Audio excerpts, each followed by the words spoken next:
Oh, it is here, Renegade Mania.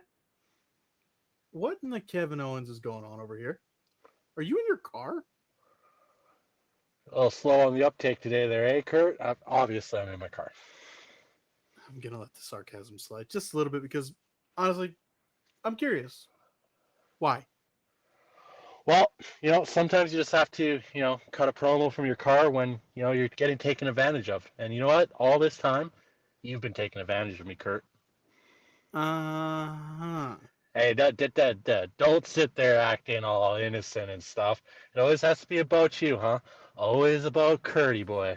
I mean, the opening video, the final scene in the video, it was all made for you. Where was my part in it? I had to fight and fight just to get a bit, and I only recently just got it.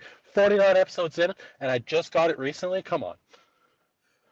Was you're feeling like a little the Kevin Owens aura is coming off of you right now. But you know what? I have nothing to do with the videos. You do know that, right? That's all you.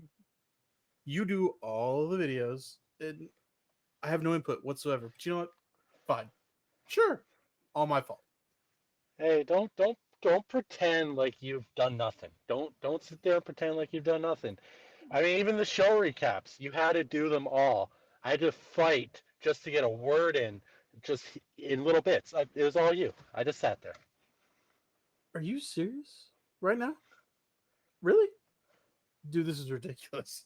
I never thought I'd say this, but I'd rather be talking to any other one of your personalities right now than what I'm dealing with right here. I have no idea what you're talking about in regards to that, but typical of you to try and deflect. Def- Deflect from what? That you've obviously, clearly, 100%, absolutely lost your freaking mind.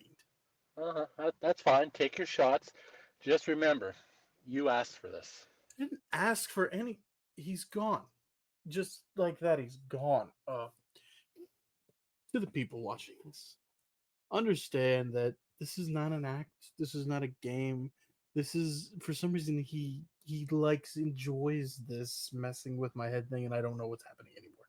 I have to deal with this every single week. Each week comes and goes throughout the week.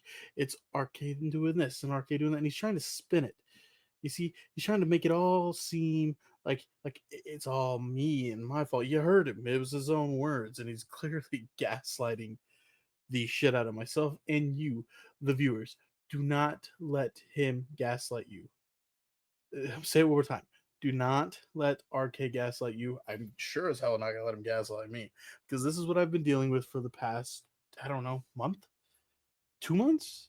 He's made this weird change of character and I don't like it, and I'm dealing with him and then the final boss, and I don't know where to turn anymore.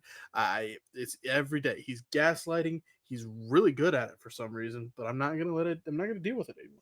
I personally can't continue down this road dealing with someone that is, I guess, unprofessional. Is that a good word? I'm professional. What is going on here? The last month you've been yelling at me that I start the show without you, and now you're here. I mean, you've been recording for 4 minutes. Canada time.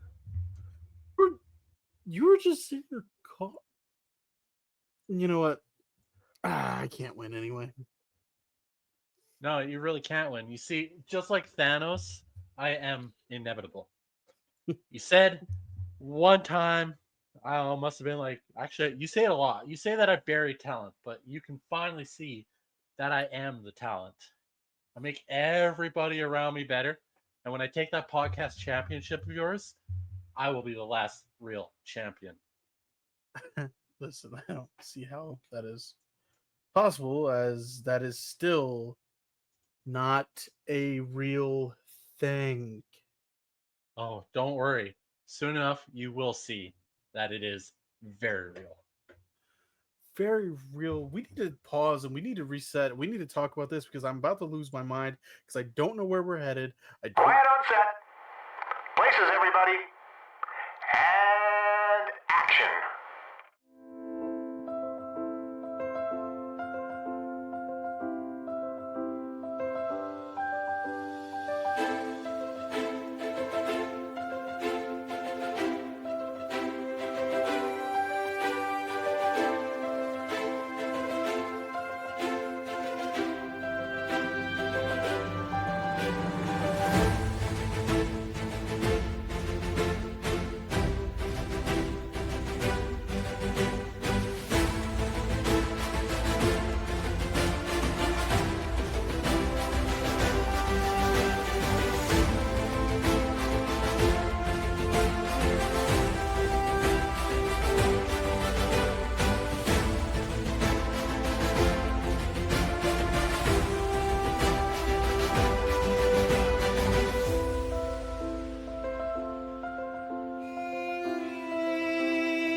welcome in, ladies and gentlemen, to episode number 49 of This Week in Wrestling with the Top Rope Renegades. My name is Kurt. That is RK. We are happy to be here, episode 49, and to all of those that celebrate RK, to you, to all of the people of this show that subscribe, that like the videos. Hey, happy WrestleMania week, ladies and gentlemen. We have arrived. RK, how are we feeling? You got quite the look going on today. It's WrestleMania week. Just want to give a shout out to the friend of the shows, Kyle Wells. He is down in Las Vegas right now for WrestleMania weekend. So I hope you're having a blast down there, buddy. Wish we could be there. Maybe next year. Shout out to Kyle. Shout out to his fiance Ashley. They are getting married officially in Las Vegas for WrestleMania weekend. Oh, they have a chance to do the greatest sin of all time. They have no White choice. Cadillac. They have to. I think he is I think they are doing something like that. And then can't wait for him to come home. Tell me all about it. I'm gonna go. I think they're gonna have a little party. And honestly, I think that's somebody that Kyle has to come on after WrestleMania and tell us what it was like in the building. Oh, he's got to tell us all about WrestleMania week. Yeah, man. Looking forward to it. It is a full slate this week in Las Vegas. Did you see the picture that was posted of all of the WWE programming from Monday to I think next Friday, and all of the hours of, let me see if I have it here. My phone was dying on me. Let us see. There is so much RK viewing hours here. I got it on my phone. So this is from April 14th all the way to April 25th. Just so much WWE content coming. And did you see how long WrestleMania will be? Well, I mean, it's a 3-hour pre-show and a 2-hour post-show, but yes, 9 hours a day, a week. Yeah, people were they were complaining. They were like, "Oh, it's so long. WrestleMania is so long," and I'm like, "Oh, but a 7-hour Dynasty's okay. Fuck off." Thank you for that, and because I didn't even think of that. What I said was, the WrestleMania is like the WWE Super Bowl. When the Super Bowl comes around, the pre-shows start at fucking noon. For the Super Bowl, this is the Super Bowl. It's the biggest show of the year, and this is how it goes, and they'll get over it. I did look though on this list I just showed you, the Hall of Fame, 10 o'clock p.m. your time. It'll be 1 a.m. Eastern time for the Hall of Fame watching for me on Friday night. So I think the racetracks may get a little rain, and maybe I don't have to worry about that Friday, and maybe Saturday rains out too, and I would enjoy washing the whole weekend. So maybe we're praying for rain in Indianapolis, because for the love of God, I don't watch WrestleMania at 2 o'clock in the morning. Sunday, as it stands, Sunday we will be able to watch live 100%. Saturday is a question mark. Friday is even a question mark. But let it rain, let it pour here in Indianapolis Friday, Saturday, and Sunday, so I can sit here with my good old pal and watch WrestleMania live, because that is what I'm looking forward to most. I already had to shut down my sister. We watch The Last of Us on Sunday nights. Season 2 just started, and I told her, I said, "Hey, next Sunday you're gonna have to wait your turn." Because did you know that season 2 was filmed like 2 hours from where I live? Was it really? Yep. Okay, that's sick. Actually, a buddy of mine posted, an electrician buddy posted on Facebook that he was an extra for like the apocalyptic construction crew in the first episode. I'm sure you. But anyways, nonetheless, he wasn't allowed to tell anybody, obviously. So, but he was able, once the show aired, he was able to say, yes, it happened in that's sick. 2 hours from there. That's sick. Yeah. It's technically in the show, what is it, like Jackson, Wyoming, but clearly you could see it's gorgeous, by the way they have it set up. It's gorgeous. But yeah, Last of Us season 2 is out, and I'm worried. And if you played the games, you know what happens, and it didn't happen. And now I'm wondering when it's going to happen. Oh, it's going to happen. Pablo is going to eat a bullet. And I know what he doesn't eat a bullet. He eats a I know. Bat. I don't want to spoil it for people who haven't played the game. He doesn't eat a bullet. If you haven't played the game yet, what are you doing, dude? Get it on it. All I will say, do you watched the first season, right? This isn't a spoiler or anything because if you played both the games, you know. But I didn't realize how much I get irritated with Ellie in episode 1. I was so Because she's pissed a off. cry baby. Thank you. I was honestly at the end of episode 1. I looked at my sister and I said, "Honestly, I'm Team Abby right now. Let's go." I was Team Abby all the way through the second game. I'm like, fucking, let's You, go. you know the story. After you get the story of it, I mean, it was right up top, you're like, oh my god, Joel, what the fuck?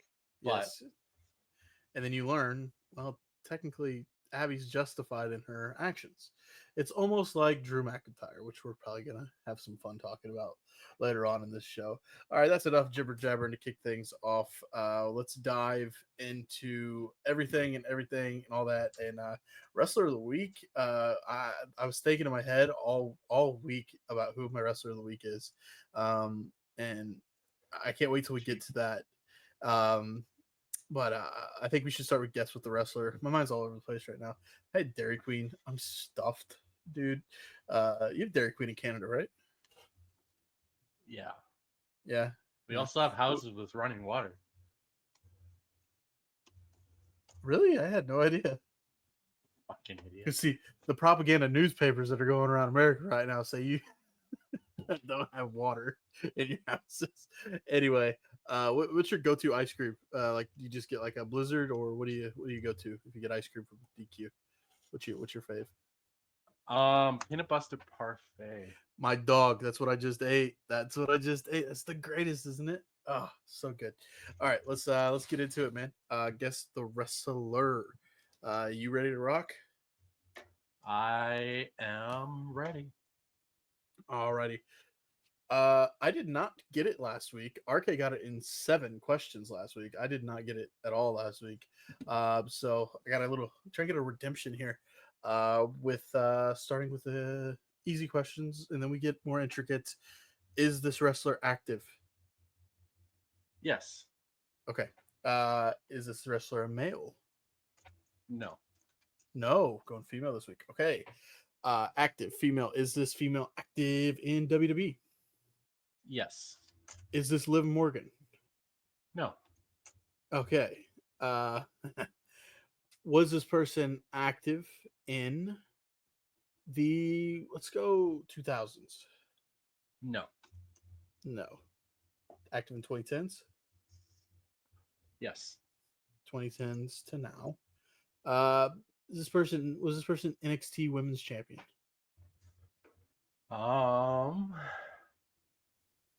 Also, I have not been No. writing down how many questions I've asked, so you're No. gonna have to update You're me. at 7. Okay. Not. Okay. Has this person been Women's Tag Team Champion? Yes. Yes. Is this Raquel Rodriguez? No. I was a dumb question. She was NXT Women's Champion. Oh no, Kurt, you're struggling here. All right. That was question number 9. All right, question 10. Has this person been the let's just ask the current iteration, the Women's World Heavyweight Champion? No. No. Has this person been the Women's Women's Champion? Yes.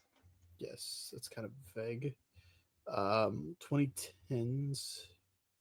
Question 11, or is this 12? You're at 12 now. Right. This is my 12th. Or I've asked 12, or I'm asking you. You're 12 on next. 12. Okay. Women's Tag Team Champion, yes. Has been a WWE champion. 2010s. It's Alexa Bliss. Nope. Ooh, I felt good about that one for some reason. Is this Nia? Nope. Oh no, I'm running through questions pretty quickly here. 2010s. Women's champion and women's tag team champion. Yes. There's not a lot of them. Is Bianca? Nope. Lord, help me. Is this Rhea Ripley? Nope, she's won the NXT Championship. Did she? Oh my god, I'm an idiot, dude. Oh no, Kurt, what are we doing? I mean, I'm pretty sure Bianca did too. Actually, I don't think Bianca won the NXT Championship. I'm not. I really don't on that one. Hasn't won the NXT Women's Champion. Has won a WWE Championship and has been a women's tag team champion. Wrestled in the 2010s. Currently active female. Kurt.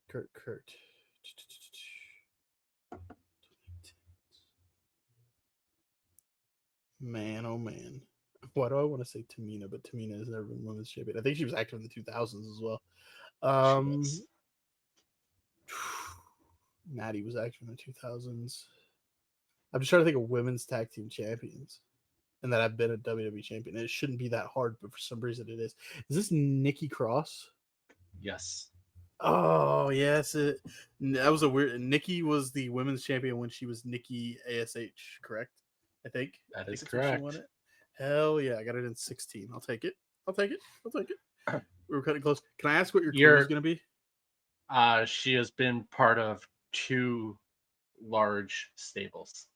The Wyatts and Sanity. Yeah. Yeah. Yeah. All right. I got it this week, thankfully. All right, take it away. Is this wrestler male? No. Okay, so we both went female. Is it Alexa Bliss? No. Okay. Is this wrestler active? Yep. Is this wrestler active in WWE? Yes. Has a lot of women come from WWE from AEW? No, not really. Active in AEW. Was she active in the 2000s? No. Okay, was she active in? I was just thinking, has any female came from AEW to WWE? I don't think so, right? Anyway, go ahead with your question. For a second. Was she active in the 2010s? Yes. Has this female wrestler currently in WWE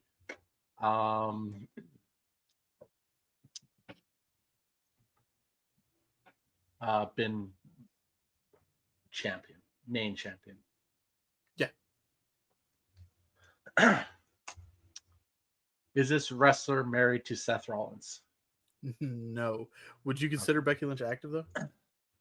Yeah, I would. Okay. But it's not Becky. Okay, champion. Has this wrestler been in NXT? Yeah. Has this wrestler won the NXT championship? Yes, she has. She's one champion. She's been the champion. She's NXT. Is it Rhea Ripley? It is Rhea Ripley. Yeah. Yes, it is. Why did I pick Rhea Ripley, RK, you may ask?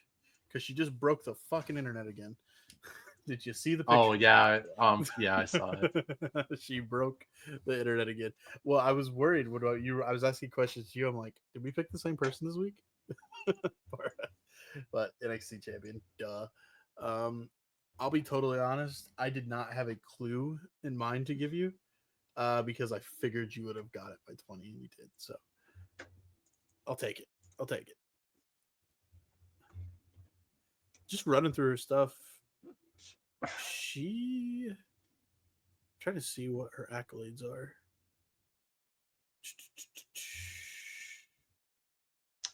Tag team champions, world champion. With Nikki ASH too. So we both picked the women's tag champions from it.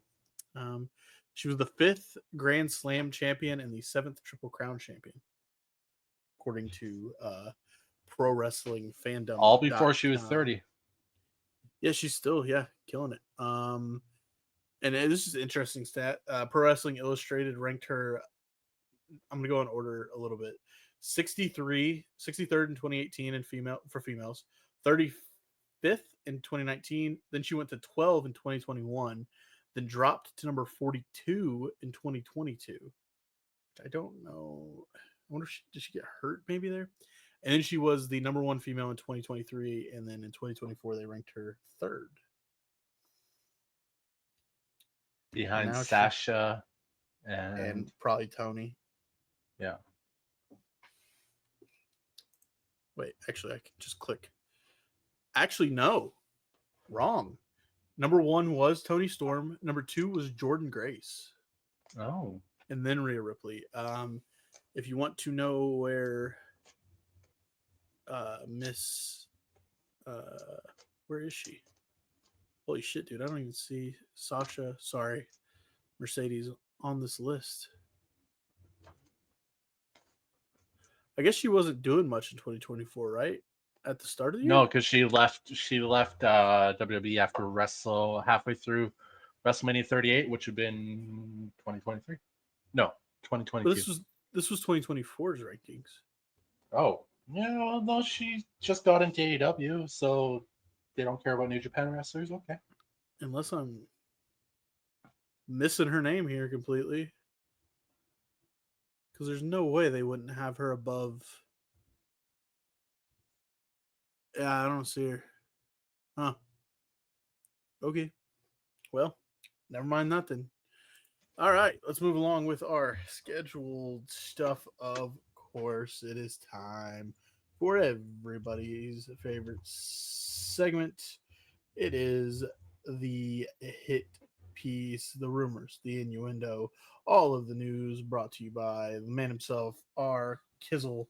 It's our Kizzle time. I'm not playing the jingle again because I don't know if I'll be able to keep composure for the entire news segment if I hear that at the end of the hit piece article. Let's get into the headlines for episode 49 from April 7th to the 13th. Stop ruining it for the rest of us. This week, Kevin Owens took to Twitter, well, X, formerly Twitter, to say this. If you happen to run into me at an airport or whatever, feel free to come talk to me or ask for a picture or an autograph if you want. And I am in a position to oblige. I absolutely will. If you come to the airport with a plastic bin full of merch and wait at baggage claim with 26 other people and get upset that I say I won't sign, but I'm happy to take a picture with you, go have intercourse with yourself. But I don't think those were his exact words he used. Totally agree with this. No, that is the exact words he used. He posted it on X. X. You can swear on X. Yeah. Listen, I totally agree with him though. Those people will irritate the shit out of me with their sign all this stuff so we can sell it on eBay mentality. Oh yeah. Somebody posted a response to that, some idiot. And speaking of that, reminds me, I do have idiot of the week this week. But yeah. somebody posted like, yeah, but is it really so hard to just take a picture? Like take a second to take a picture? He's like, no, it's not. But that's when I offer a picture and they get upset that I'm only offering a picture, they can once again go back to what I first said. And nowhere did he say he wouldn't take a picture. He's just not going to sign all the shit that you drugged along with you. Or if he's in a situation where he can't take a freaking picture, he's a busy person sometimes. You don't have time to stop and take a picture. But I don't know. Wrestling fans are weird. We've learned that recently. I'm intrigued to see what your idiot of the week is because I saw some pretty idiotic shit over the weekend too. So I'm intrigued to see what you got. What is AEW thinking? This situation, honestly, when you really break it down before I read this archive, kind of scary when you really think about it. Well, Hook, a lot of articles on it, and it's one dirt she's like, it's only a matter of time before they kill somebody in AEW. Oh, I mean, this is interesting here. So Hook vomited twice during his match this past week on Dynamite. No medical staff came to check on him. No timeout. No referee stoppage. Nothing. They just kept going like nothing happened. And then to top it off, they suplexed him onto an unfolded steel chair. I thought they had a pile driver on him too. Now he may have had the flu. It's possible, but on Friday, AEW confirmed that Hook has been pulled from next week's show due to medical consideration. That's not due to the flu. I can guarantee you that. It's just wild. It's got to be a concussion, man. Why? If granted, he may, maybe he had the flu, but to pull him from next week's show already, that's not the flu. Yeah, and how do you not? You see a person vomit, even if you didn't see him vomit, you're probably wondering where the hell vomit came from. You should have checked on him, and that's just beyond me that the quote unquote greatest referees, in that company, didn't check in on him. Where was Bryce Remsburg? I think who was the referee of that match? Was it Aubrey? I don't. I don't remember. know. I thought I saw who was in the video, but I'm forgetting. All right. Well, I hate to be that guy. Well, no, I actually don't. All in 2023, RK did 72,265 fans. All in 2024 took a drop to 46,476 fans. Now, if I'm not mistaken, 2023 and 2024, those were both in London at Wembley. They're Wembley. Yeah. Okay. This year, they're doing it in Texas. All in 2025. So far, 13,507 tickets sold. So far, that event does take place in June or August. Something like that. Something like that. It's in the summer. But anyway, that is a 36% fall off between 2023 and 2024. And we are on a 71% fall off between 2024 and 2025. An overall fall off of 83% from 2023 to 2025. This is AEW's WrestleMania. So just imagine for a second if WWE fell off that hard in 3 years. You'd never hear the end of it. It's absolutely crazy. They're gonna sell. They're only set up for 20,000 in Globe Life Field, and that's the optics of that ain't gonna look good. No, it's not. We've both said we wish they would succeed, but at this point, I've given up hope. And I would like to add something to this AEW hit piece that we're on real quick. I was going to send this to you, but I wanted to share this with you. You saw that AEW is celebrating, I think this week, that they're passing Nitro, correct? Or something like that. Yeah. They're the most episodic professional wrestling show on Turner Networks. Good. But You only need another 25 years to catch up. They are probably being very specific with weekly because for some reason they're maybe forgetting that WCW Saturday Night ran from December 25th, 1971 to August 19th, 2000. Oh, they're cherry picking. They're making it fit their narrative.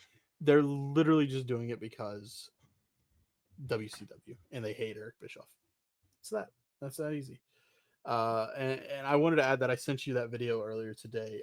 Here's a good indicator of where AEW is right now. Jeff Cobb recently asked for his New Japan release. You would think that, if it wasn't, the WWE obviously said, hey, drop what you're doing, come here now. We have plans for you, because they could have easily had another match to drop the titles instead of vacate them. And he's going to finish off a match on the 19th, but he was also scheduled for a world title, IWGP world title match on the 4th of May. But he dropped everything. So obviously WWE has something up their sleeve, I think, with him. Now, whether that's for WrestleMania right away or right after it, who knows? Who really cares? The thing is, though, Jeff Cobb wrestled in AEW. Jeff Cobb has friends in AEW, and he still chose WWE. Yeah. I mean, it's showing something. There's something there that Jeff Cobb, and he would fit in with AEW, really. I mean, and knowing how Tony throws money around, I highly doubt WWE offered him a better contract. Right, and it is interesting that he's going. I don't know about his WrestleMania appearance. It's possible, but I don't know. Because the 19th is Saturday, WrestleMania Night 1. So unless he, I know. It's maybe, but it doesn't really matter. He's just dropping everything. Meltzer of all people, I don't know. I should have screenshotted this, man. I'll see if I can. Meltzer can go fuck himself, because he's talking about Jericho taking a leave of absence, and then he brought up it's like, oh well, I don't know if he's thinking of maybe going back to WWE, but I mean, it would make sense to go back there and get a pop.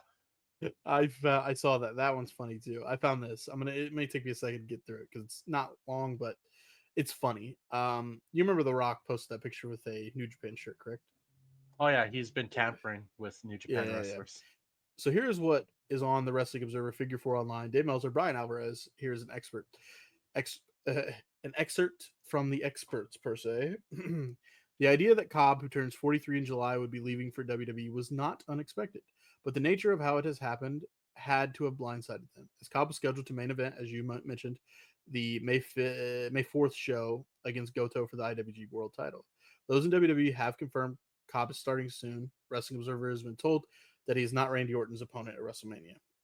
While he had moved to Japan, his age was likely the key, and the money in AEW and WWE would be so much better than New Japan. But for whatever reason, he did not have a lot of interest in AEW, where he also could have gone. This is where it gets funny, Arcade. His leaving I've read this. comes hours after Dwayne Johnson's Instagram post with a Rubik's Cube wearing a New Japan Pro Wrestling t-shirt.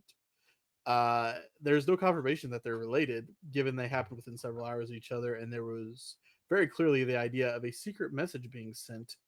They could easily be related. If that's the case, Sure. and Cobb is on Johnson's radar, that probably means good things for him. It would explain something happening in his manner. It still looks very bad for the New Japan side in hindsight to put their titles on a guy who isn't under contract and it was also not secret, was in talks with WWE.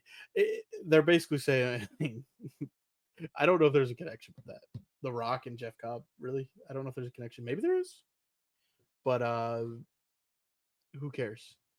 And now I've seen people going crazy, calling Jeff Cobb and Stephanie McCord terrible people for they're very similar in their ways, where they just dipped and screwed out the companies. I'm like, shut up. Stephanie Becker clarified that and said that WWE called her after her match in AEW, and they wanted to talk her and gauge her interest, and they asked her if she'd be interested in NXT or the main roster, and right off the top she said, well, I'd be interested in the main roster.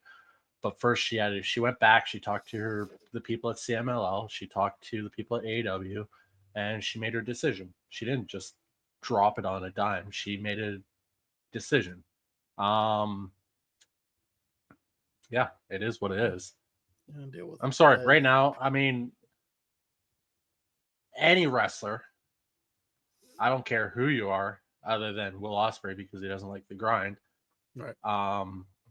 And Okada because who knows why. I don't even know if WWE had him on. Okada was on their radar heavily, but maybe. But nonetheless, I would imagine most of the younger wrestlers in AEW, if WWE came knocking and they had a chance to go, they'd probably say yes. WWE is the cream of the crop. They're the top business. They are the number one wrestling promotion on the planet, and they have been for over 30 years, and they will continue to be for the next 30 years. Agreed. Well, there's the headlines, some updates that cross our phones, and now it's time for RK to do what he does best, get into the news, rumors, and innuendo. Take it away, RK, with the hit piece. And yeah, to elaborate on that, I would wish for AEW to do well.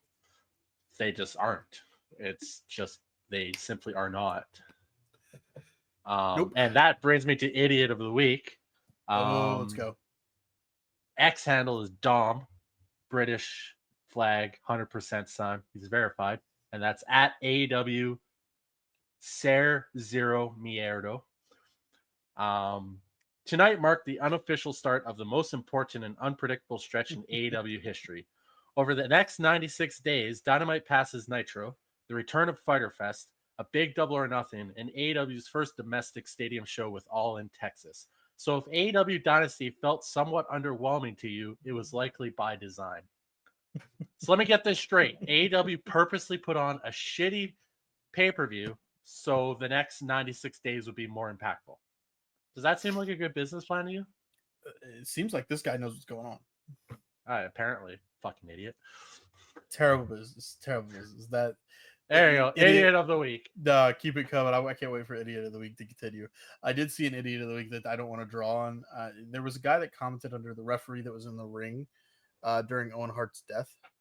And basically, because this referee, I'm spacing his name, was criticizing AEW. It's clearly an AEW fan with this reaction. Basically is saying that the referee is only alive because Owen Hart told him to move and he risked his life for him. And this referee went off on this guy, saying, how dare you use an accident to try and prove a point? You're scum of the earth, terrible person. So I just thought it was funny. This former referee in WWE at that time. Dude, that is the legendary Jimmy Corderas. Jimmy Corderas. Thank you for clarifying the name. But yeah, he went on this. He went off on this guy. I don't know if you're on his Twitter right now. Check or out if his you just looked podcast. Actually, he has a podcast. It's really good. But yeah, this AW fan basically said that the reason he's alive is because of Owen Hart, and that Owen told him to move. That Owen's last few words were telling him to get out the way to move, and I was like, That is actually very well reported.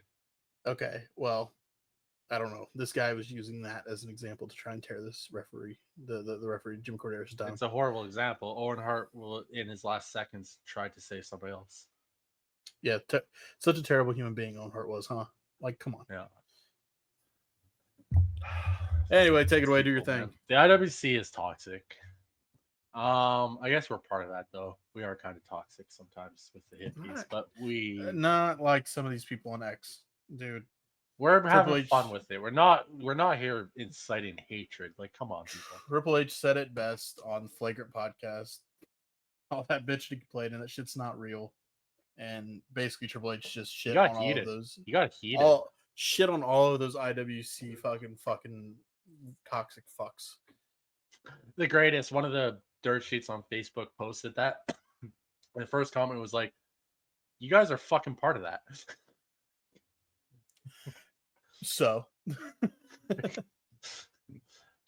do it. Fightful differently. Select says Charlotte Flair did not appear to be pleased with the segment with Tiffany Stratton that went off the rails, but some wrestlers said talent has to be willing to go at Charlotte in that manner.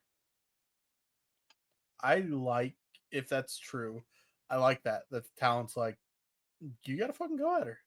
You can do it. So yeah, I like that. There's a lot on this week. Charlotte Flair is probably deservedly getting more of the blame for her messy SmackDown segment with Tiffany Stratton, according to Wrestling Observer Radio's Dave Meltzer, but they both are getting blamed for it behind the scenes. It really did go off the rails when Charlotte got rattled by the crowd. It really that's when it went off the rails. Because if we didn't it was proven that one episode when they did the cameras and they were side by side, Tiffany clean as a whistle, even though it wasn't as good as Charlotte's in that moment, but Tiffany was by the script. She damn near read it, word for word what the script was given to her. And then when it was time to figure it out and Charlotte got rattled, Tiffany was like, I got her on the ropes here. Fuck it. I'm gonna take some shots. It is also noted that the feeling among those in WWE is Charlotte Flair went off script first, but Tiffany Stratton may have crossed the line in her equally unscripted response on SmackDown. The divorce talk and Ludwig Kaiser DM response was not approved beforehand. There were no issues backstage once it was done, however, and everyone is moving forward. As it's wrestling. This shit happens all the time. It was heard that Tiffany Stratton was warned ahead of time that Charlotte Flair might go off script in their promo battle on SmackDown. That's why Stratton was ready to fire back. The original script called for Flair to take a shot at Tiffany for needing to use the Money in the Bank contract to win the WWE's Women's Championship. Meanwhile, Stratton was supposed to question how Flair can claim to be the queen of a kingdom that she's hardly been around for. The script did not include anything about Flair's divorces, Tiffany's squeaky voice, or Ludwig Kaiser. The squeaky voice. The WWE locker room was... Charlotte was done. She was toast the second she got rattled. The WWE locker room was said to be split in terms of deciding which wrestler took things too far when the segment went off the rails. Yeah, apparently... I feel like they made that part up. We'll just go 50-50. Yeah. I mean, you probably do have some on Charlotte's side because of the history, but Tiffany, Tiffany destroyed her, though. Charlotte shot first, and Tiffany gave her what they like to call in the business, RK, a little receipt. She shot back. It is noted that Juice Robinson is a few weeks away from beginning in-ring training, and as more should be known about a timeline for his return then. Yeah, it sucks. He's always been hurt. He has get hurt a lot. Money in the Bank is slated for an early June show and is likely for the Intuit Dome in Los Angeles. It was announced. It was said that announcement is coming at the end of the month about what day it will be held at, but it is thought that it will be June 9th. Right. In an interview with TV Insider, Saraya said she's hoping to train at Natalia's school while she gets ready to return to the ring. The former Paige said maybe down the line she'll get to do a Royal Rumble or an Elimination Chamber or anything I didn't get to do the last time she was in WWE.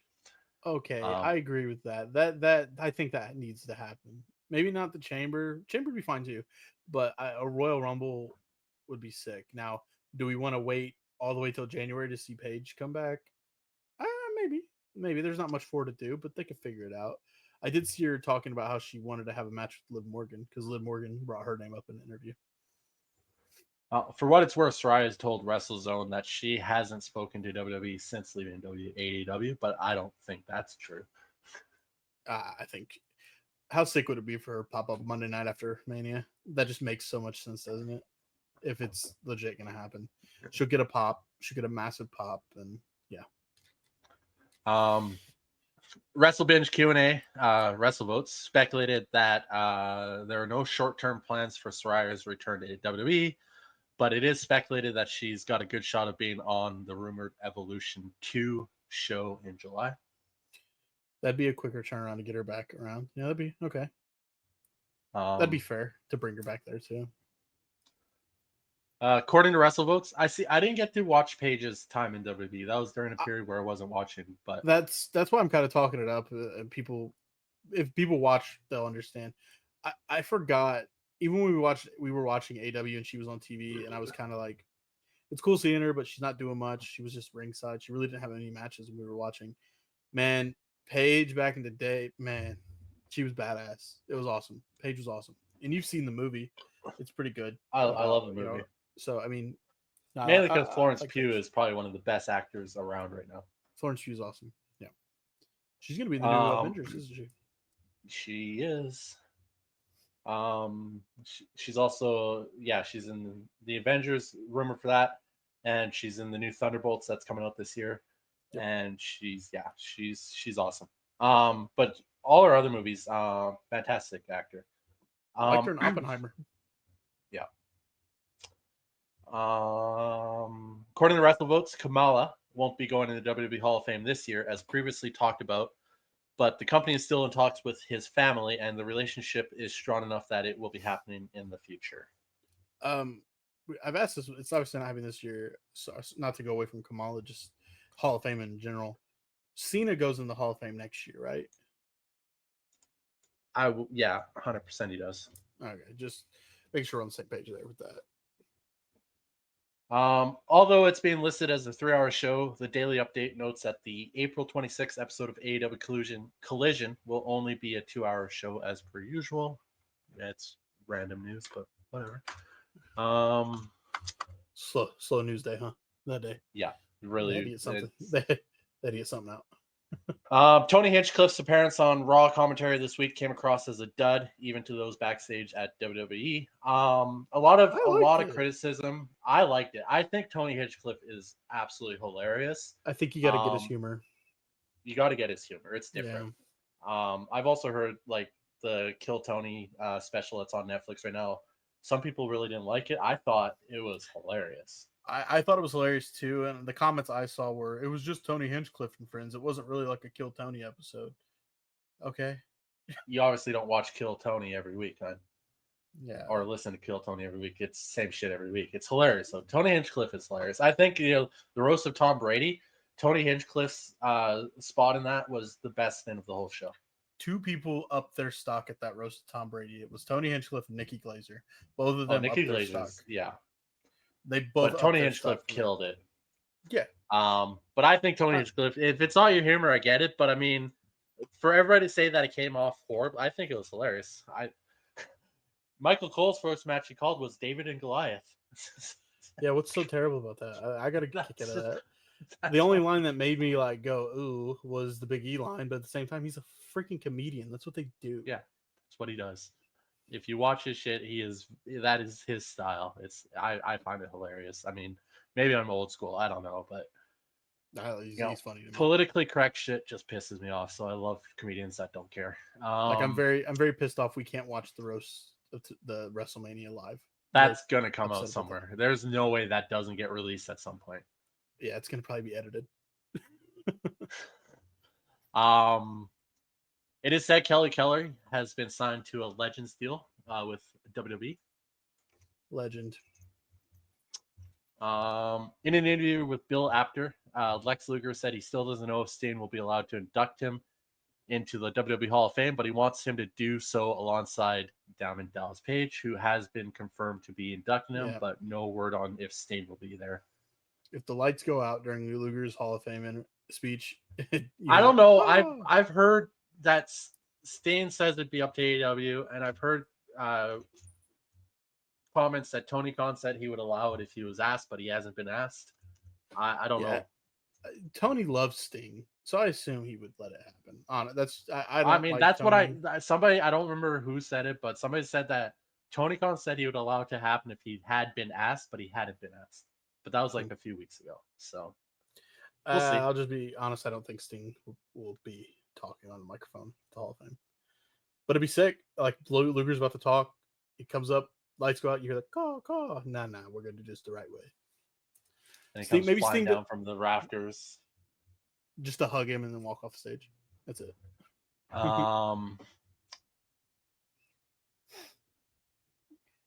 During his interview with Ariel Helwani, Gunther confirmed that he signed a new WWE deal at the end of last year. He said he also got a tour bus in the deal. He went on to say, "I asked for that. What you don't ask for, you don't get." That's wise words from the ring general. It's not clear what capacity, but Wrestling Observer's Dave Meltzer reported that TNA ex Josh Matthews was working backstage at AEW Dynasty on Sunday. Matthews' wife, Madison Rain, has worked at AEW for several years already. That's not a news story. I'm sorry, Dave. Who cares? Josh Matthews. That guy's been everywhere. I wouldn't be surprised if he doesn't do something there.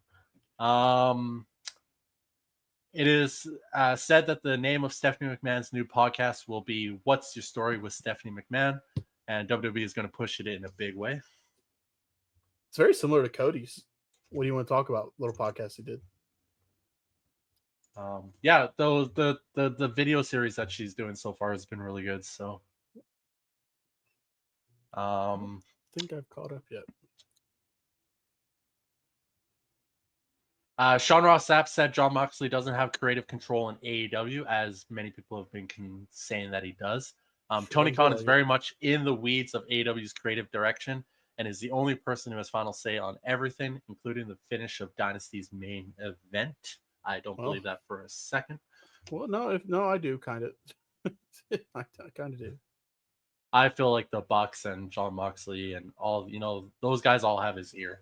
So can't let the inmates run the asylum. One reason why Moxley's reign as AEW World Champion has lasted this long, despite frequent online criticism, is because Tony Khan is pleased with the numbers he's pulling in. Yeah, I don't want to dive into the weeds of all the numbers and stuff this week because I've seen a lot of back and forth with this one guy on X and Dave responding to him about the numbers, and Dave has sworn that Max doesn't release these numbers, but Max is putting out stuff talking about how many viewers they had for this NBA game, blah, blah, blah. And they're like, okay, Dave, they released numbers and now you're making up these random numbers. It's just been a whole fucking debacle. Per Sean Ross Sapp, the reason why AEW changed the Undisputed Kingdom's name to the Paragon is because the Kingdom, Matt Taven and Mike Bennett, were never planned for this team, and AEW would probably get sued if they just called them Undisputed. Why would they be sued? Is there a tag team out there called Undisputed? There's Undisputed Era. That's different.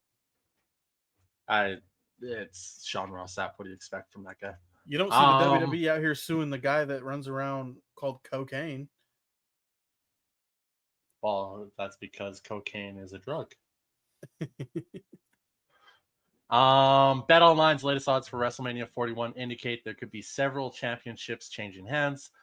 John Cena, Bianca Belair, Jacob Fatu, Charlotte Flair, and Dominic Mysterio are currently favored to win their respective title matches. Jay's not favored? They have nothing on Jay or Gunther, so it must be 50-50.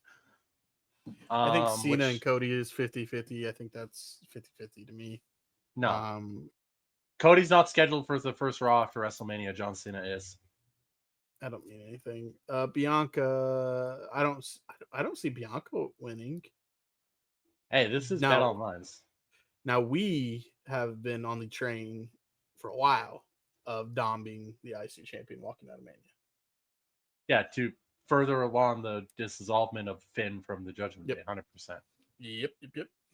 I think Io Sky will retain. Jacob Fatu will win. Charlotte Flair, WrestleMania. Tiffany Stratton's 50-50, I think. After all the promos, maybe you're right.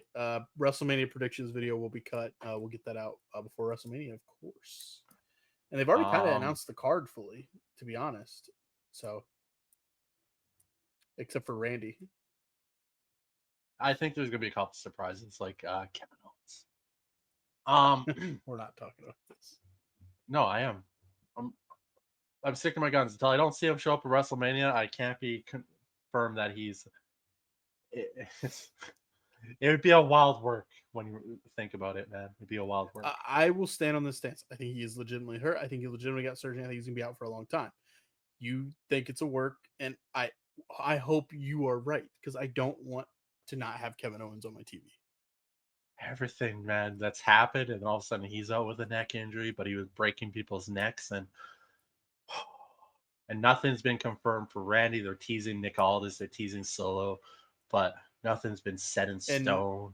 Scrolling through social medias, you're not the only one with this thought. So maybe I'm the crazy person here. I don't know. So until WrestleMania passes and he doesn't show up, I'm sticking to my guns on this one. Wrestling, Dave Meltzer was on one this week. He goes on to say Chris Jericho is taking time off from AEW. He originally left most Wednesday dates open on his upcoming Fozzy tour in order to work those Dynamite tapings. However, he's feeling it's the right time for a break, and there's no time frame known or that likely will be talked about until a surprise return. Dave Meltzer then went on to say that he was asked about if he thought maybe Jericho would have one last run in WWE, and he says, "Do I think Jericho could go back to WWE? Maybe. Maybe He has the history there, and him returning would be a huge pop because WWE fans love to cheer for guys that defect from AEW. he has the Wouldn't history there. wouldn't have anything to do with the fact that Jericho had the best years of his career in WWE. He's got the history there. You don't say it's Dave. because he was an AEW wrestler is why they cheer him. Yeah, not because it's Chris fucking Jericho, one of the greatest of all time, coming back to where he made a name for himself. Go ahead, that's fine. Another female wrestler in AEW is healthy, but not being used at the moment. Deonna Purrazzo's current absence from AEW programming is said to be that she is healthy and able to wrestle. There was no plan for the third member of the Vendetta. That is why she has been off TV. Just add another one to the list. Shelton Benjamin told the Huge Pop podcast that his AEW deal is for 3 years. They signed him to 3 years? Well, he'd be like 70 by the time he's at the end of that contract. Yeah, he ages a lot in 3 years. Dave Meltzer said the reason why Billy Gunn is in the WWE 2K25 video game is because he is also under a WWE Legends contract in addition to being under a contract with AEW. I think that it's funny that they're recycling that because that conversation came up last year and the year before he was in the games. Yeah. It's not changed, people. Currently, Nick Aldis is the favorite to replace Kevin Owens as Randy Orton's WrestleMania opponent, as outlets like Bet Online say. Aleister Black has the next best odds, followed by Solo Sikoa and then Ludwig Kaiser. Interesting. I thought Rusev would be on that list. No, he's not. I think we're in for some surprises this weekend. I'm ready. I'm ready. And that's the news. That is the news, ladies and gentlemen. The hit piece, RK bringing it to you. We're going to take a quick break. When we come back, we're going to break down Raw, NXT, and SmackDown. And we're going to wrap up the show with Wrestler of the Week and Show of the Week. We'll be right back on This Week in Wrestling, episode number 49. Be right back. Welcome back as we carry on here with episode number 49 of This Week in Wrestling with the Top Rope Renegades. It is time to talk about Monday Night Raw from April 7th, 2025. I accidentally hit the wrong thing on my thing, but take it away, RK. I opened up Premiere Pro on accident. Cool story, bro. Here we are, less than 2 weeks out from the biggest show of the year. Such a dick. We are live from the Target Center tonight in Minneapolis, Minnesota for Monday Night Raw. We already have a good idea what most of the matches will be for the big show, but just need some of them to be made official, and I'm sure tonight will accomplish most of that. Yeah, 12 days away from WrestleMania. And as we sit here, of course, we're WrestleMania week upon us. And some people on Twitter have complained that it doesn't feel like WrestleMania. It does. It does. It's coming. And it's finally, it did come around fast. Let's just say that. It feel like we were just talking about last year's. But I'm hyped. I'm ready to go. Penultimate Monday Night Raw before Mania. Let's do it. We get the usual shots of wrestlers showing up for work and a recap of last week's Women's World Championship match between Rhea Ripley and Io Sky with Bianca Belair as the special guest referee, and that ended up as a double DQ finish. Yep, the usual. We got the Gunther, New Day, War Raiders, Judgment Day, Penta, and Paul Heyman shown, who is headed walking in through the entrances there. And as you said, yep, Io, Rhea recap and ready to rock and roll for the penultimate Monday Night Raw. Yeah, and with that, let's get into the show. I think I just like saying penultimate. Adam Pearce is in the ring with the Women's World Heavyweight Championship, and there with him. He brings out Io Sky, who is wearing an outfit that I watched Santi Zap's reaction, and he was mid-sentence talking about something, and Io entered, and he completely lost his train of thought and looked at his camera like, Io is gorgeous. I love Io, and I hope she retains at WrestleMania. WrestleMania predictions coming out later this week on the channel.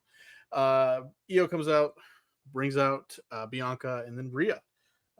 And she was introduced as representing the Judgment Day by Adam Pearce himself. I think Pearce is just losing it. Cole shuts that down quickly on commentary. Pearce says he was wrong for last week, thinking the three of them could be professionals. And he makes it a triple threat match at WrestleMania. Bianca goes on about how she worked her ass off for that Mania match and Rhea did nothing, but she doesn't care anymore. She can overcome anything. She signs the contract. Rhea goes to talk. Bianca just tells her to shut up and shoves the contract in her chest. Rhea signs and comes face to face with Bianca. Io tries to get a word in and she gets face mushed by Rhea. And honestly, Io is over it here. She goes to leave and then she hits a springboard drop kick that takes both Bianca and Rhea out here. She signs the contract and leaves. And look, I put this in my notes. I'm tired of the disrespect that my champion, the best women's wrestler in the world, Io Sky, keeps getting disrespected, but I know that's part of the story, and that's why I hope she comes out on top at WrestleMania. Just the way I'm looking at it. Yeah, there is a moment in that when Rio did the springboard drop kick. There's a picture that was caught of Adam Pearce just going, fuck. He's over it. He introduced Rhea representing Judgment Day. He is just ready for WrestleMania to come on and go. We get an announcement that the fatal 4-way for the Intercontinental Championship is made at WrestleMania. It will be Braun Breaker defending against Penta, Finn Balor, and Dominic Mysterio. We see the Judgment Day in the back. Finn is not upset at first because why would he be?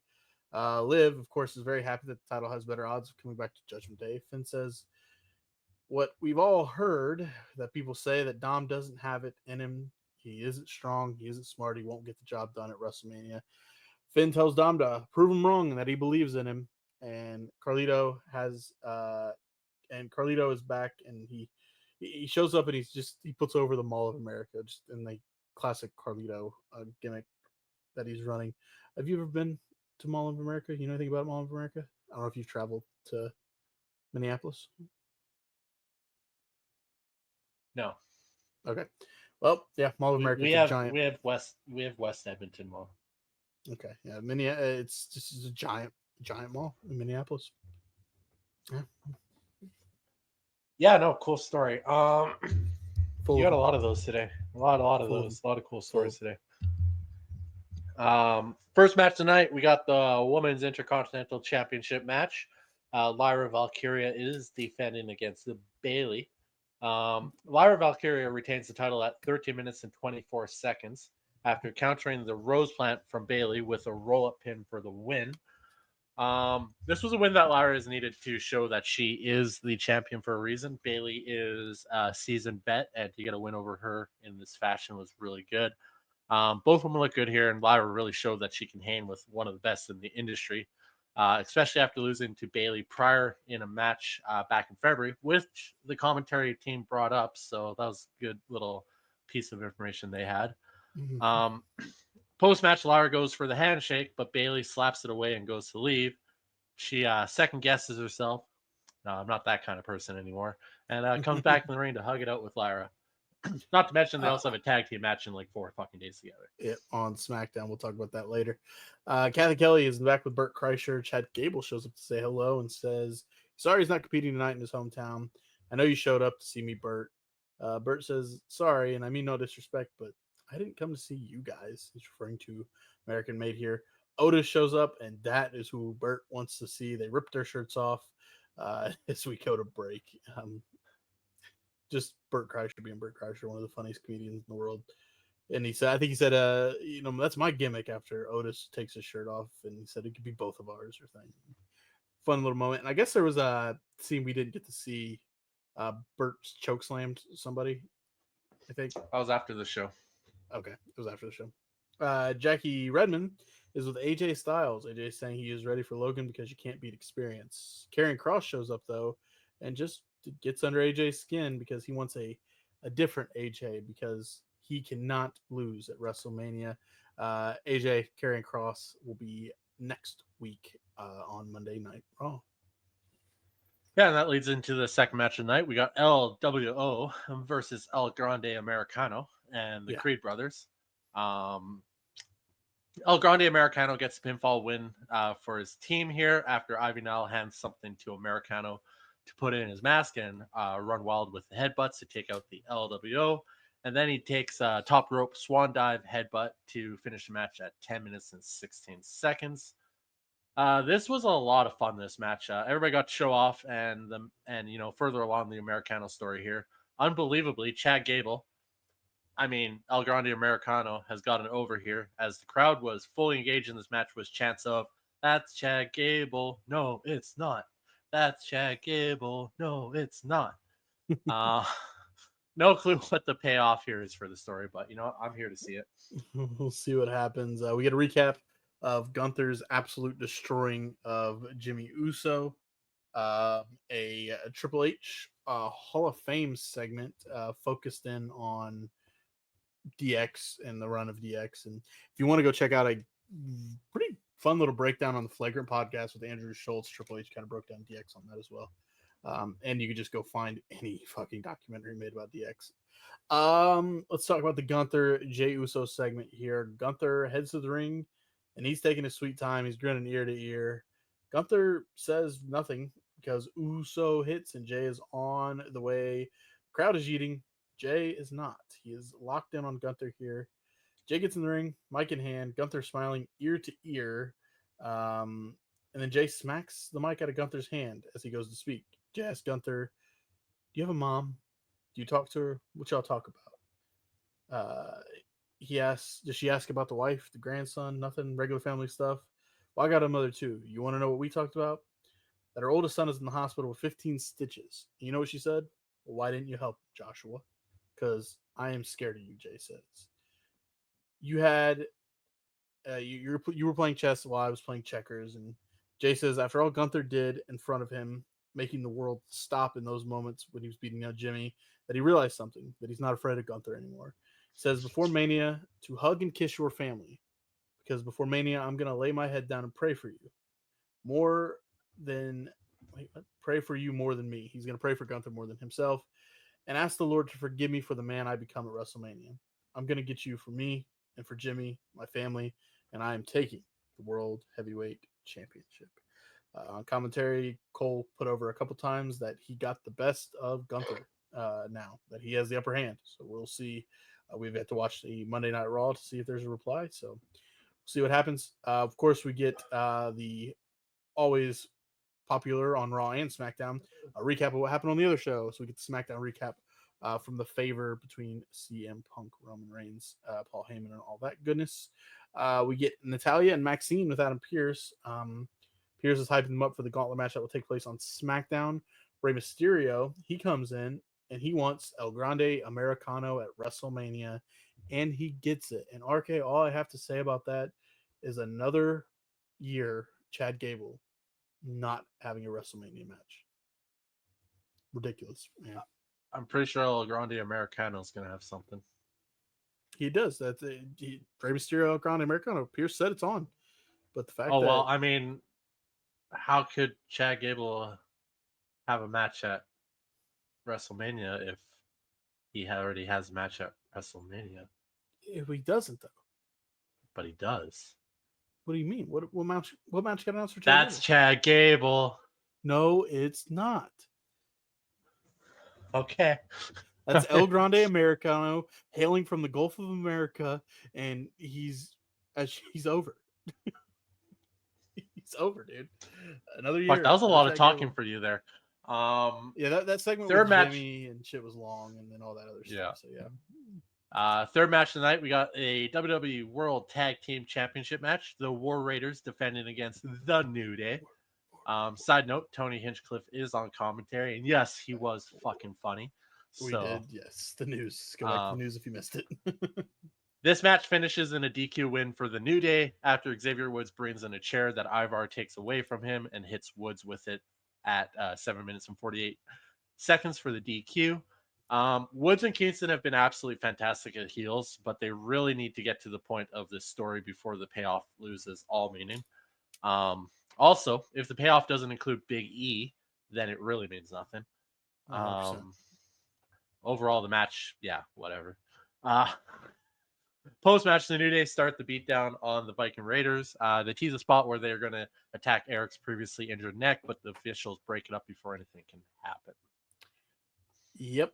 Up next, we had a Cody Cena kind of highlight package. It was really more so just focused on putting Cody over. It was to the theme of the song "Last of My Kind" by Shabuzi, which I've listened to that song now a lot. It's actually a really good song, and it fit for the theme they were putting, and it was really just putting over Cody here. Yeah, no, it was a really good. I was gonna fast forward through it, then I was like, oh wait, no, this is different. Yeah. Because yeah, how many times can we watch fucking recaps of the same shit? WWE is infamous for that, and it gets boring really quick. For those that watch every week, we're like, we get it. Yeah, we get it. We know what happened. We're not your casual fan. For those that maybe don't pop in every week and they get a little recap, watch the product. We do watch the product, and we speculate. Shout out Sam Roberts. Fourth match of the night. It's the main event actually. Is Penta versus Dominic Mysterio. Penta wins here at 9 minutes and 2 seconds after a sacrifice where he actually, doesn't break their arms anymore like he did in AEW. And the Penta driver puts away Mysterio for the pinfall. Dominic looked really fucking good in this match. He worked way harder than he usually does, and it wound up being a very, very good match.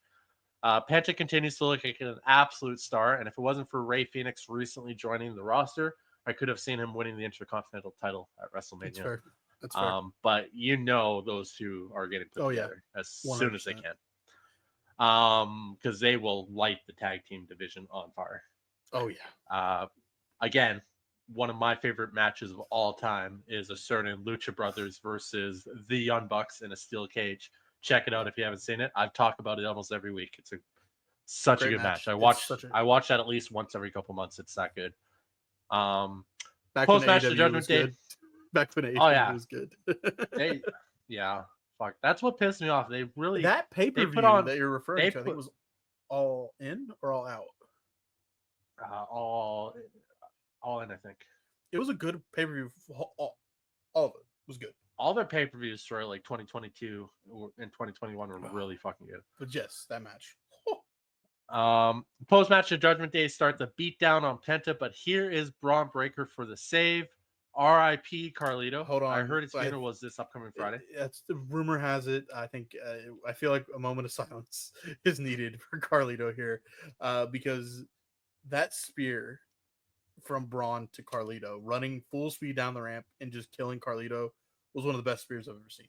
So good that John Cena, who is on Instagram but only posts random pictures, has posted Braun Breaker's spear on Carlito at least 3 times now.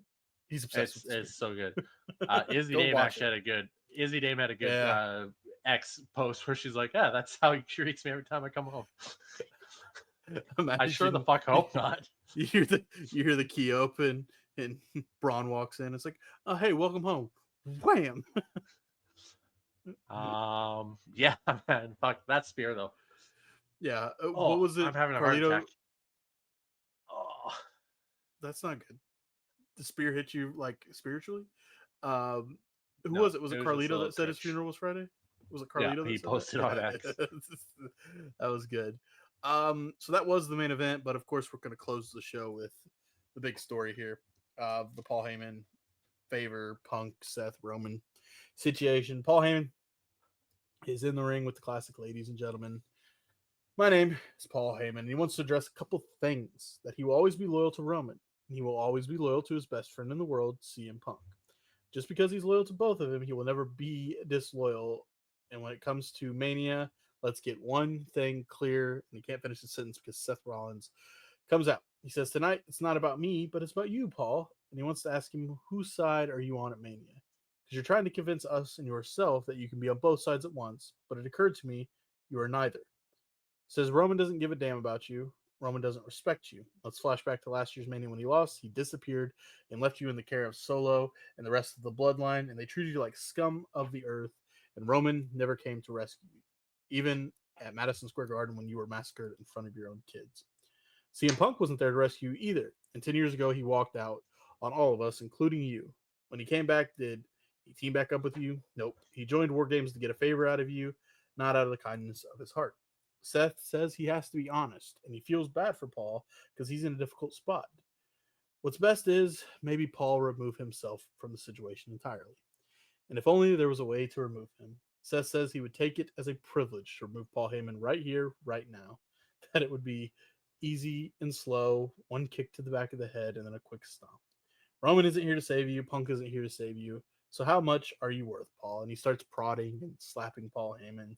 And Paul eventually kind of loses his shit and gets pissed and says, don't put your damn hands on me again. Seth runs him down to the corner, but Punk does come out to make the save. Punk and Seth brawl, and Seth actually ends up getting the upper hand, stomping Punk to the mat. And then he goes for Paul Heyman, and he misses Paul's head on purpose and looks at Paul and says, now you owe me a favor. It's not And that's how fucking we Paul's close. fault. Seth Rollins missed the stomp. And that is how Monday Night Raw came to a close. Maybe fucking aim better next time. I enjoyed Raw. you, okay. I You know what's enjoyed gonna happen, and it's getting a lot of traction, and I think it makes the most sense. Is Paul Heyman's gonna side with Seth? Didn't I mention that a couple weeks ago? That what if he just walks out with Seth?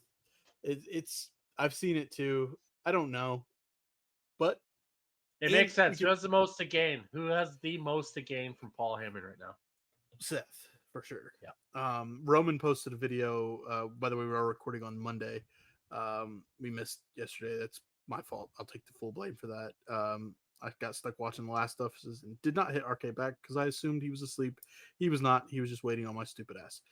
Anyway, Roman posted a video on X, kind of like basically the theme of it was trust nobody.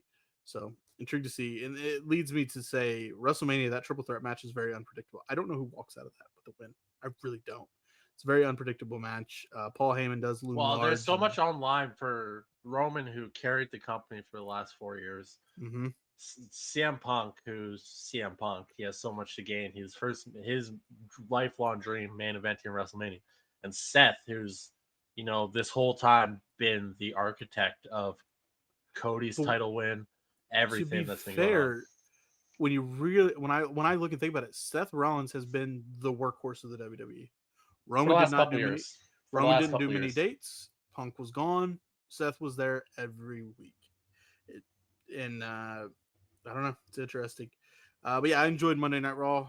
Setting the seeds. Like I said, penultimate Monday Night Raw for WrestleMania, and setting the seeds, setting up these matches, and getting ready to rock for WrestleMania in Vegas. Yeah, well, great show. Well, okay, that's not the right choice of words. By the end of the night, we had 3 more matches made official for WrestleMania, and that's quite a busy night on Raw. Big focus on setting up the Gunther Uso feud, and the triple threat match main event. Overall, solid show. Not great, not bad, just very Yeah. solid performance.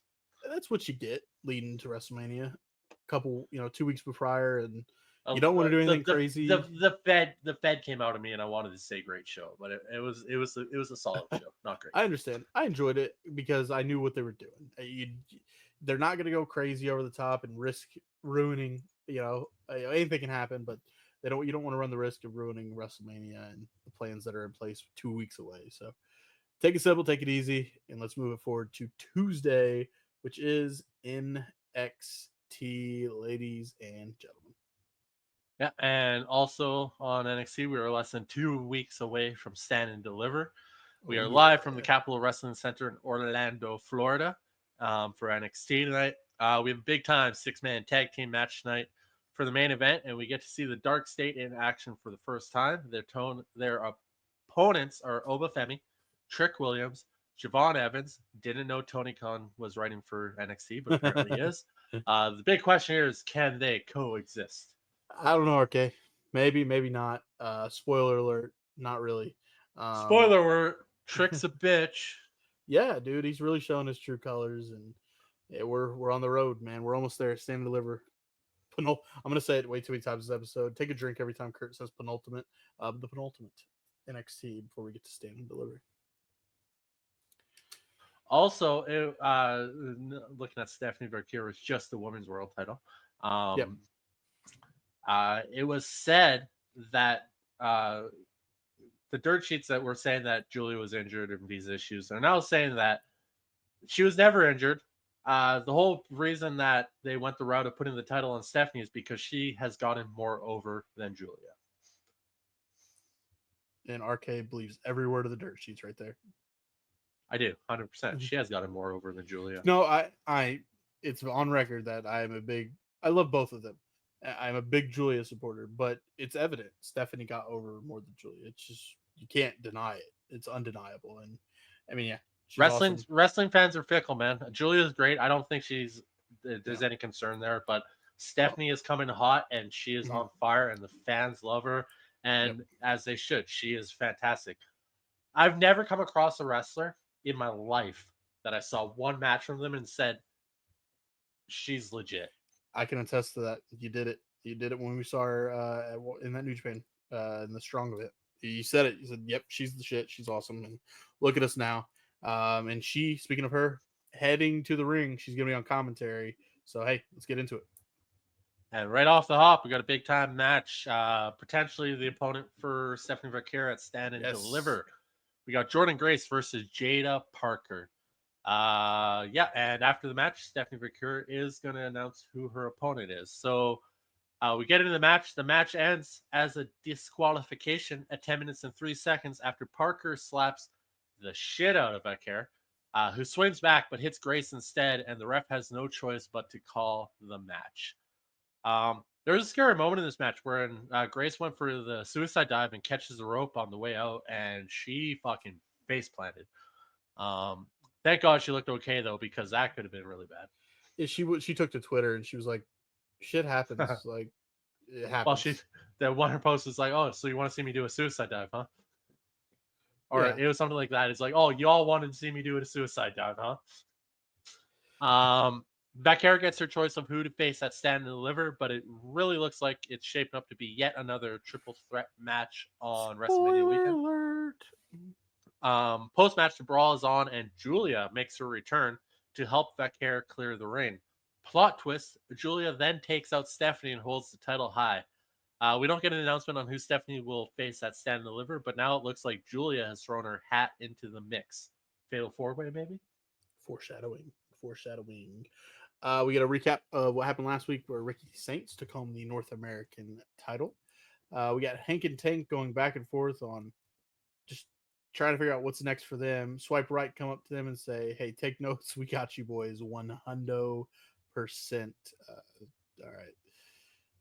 The Culling vignettes. You hate them, but at the same time, they're so after good. They're so, after the match that we're getting right away, and also their promos, they're killing They're it good. in their They're role. really Their good. gimmicks are great. they're doing so good that they've got me irritated. The culling, we get a vignette about just trying know to what they talk say? Spears. No reaction is the death reaction for a Exactly. wrestler. Culling vignette is talking about trying to talk Spears and going to get his title back, but he says he's grateful that he won it. But now it's about you three shining, and it all starts tonight. In the tag, division getting one over Hank and Tank, and then saying that Izzy Dame would qualify and get a win to go to the ladder match at Stand and Deliver for the North American Women's title. Yeah, and that leads us into the second match of the night: Fraxium versus Swipe Right. Fraxium wins at 5 minutes and 12 seconds after a super Spanish fly and a Phoenix Splash puts away Smokes for the pinfall. Swipe Right, who are basically on the lowest tier show in WWE, showed up for this match and looked fucking amazing, and against the best tag team in the world right now. They managed, like, unbelievable. Again, though, the question out of this is, who the fuck is going to beat Fraxium? We were both watching this match, and it's very No one's similar on their reaction. level. There's not a tag team in the world that's on their level. The shit they do has us just look at each other like, like what? Like Axiom, fantastic. Nathan Frazier, we say it a lot. That dude, the sky's the limit. You fucking so talented. Garrett, you heard? I'm saying it right now. Nathan Frazier, PWI top 100 wrestlers. Nathan Frazier will be top 5 guaranteed at some point in the near future. I wouldn't even say that's a spoiler, as Paul Heyman would say. That's not even a prediction. That's just a fucking spoiler because I agree with you. Yeah, I don't know who could beat it for the titles though. I really don't. Nobody. A main roster tag team that has to go down. Not even a main roster. But I don't know. The Street Profits, maybe. That'd be a good match. But that'd be a good match. Well, here's the thing though. Any match that Fraxium's in is a good match. They carry the matches, and if they get opponents that are at least good, like Swipe Right, hate them, whatever. They're good. They got it. It's a joke. It's a joke. They're fucking talented. They got it. They got that factor that's going to make them go far. Hence why they're already up on NXT out of Evolve. Literally nowhere. Yeah, just doing Evolve stuff. Yeah, we'll see. Unreal. Fraxium's so good. I love what they put on the best matches right now. If they lose the titles at Stand and Deliver, it's because they're going up.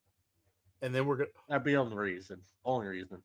Penta and Ray Phoenix versus fucking Fraxium. Oh my god. Oh, book it now.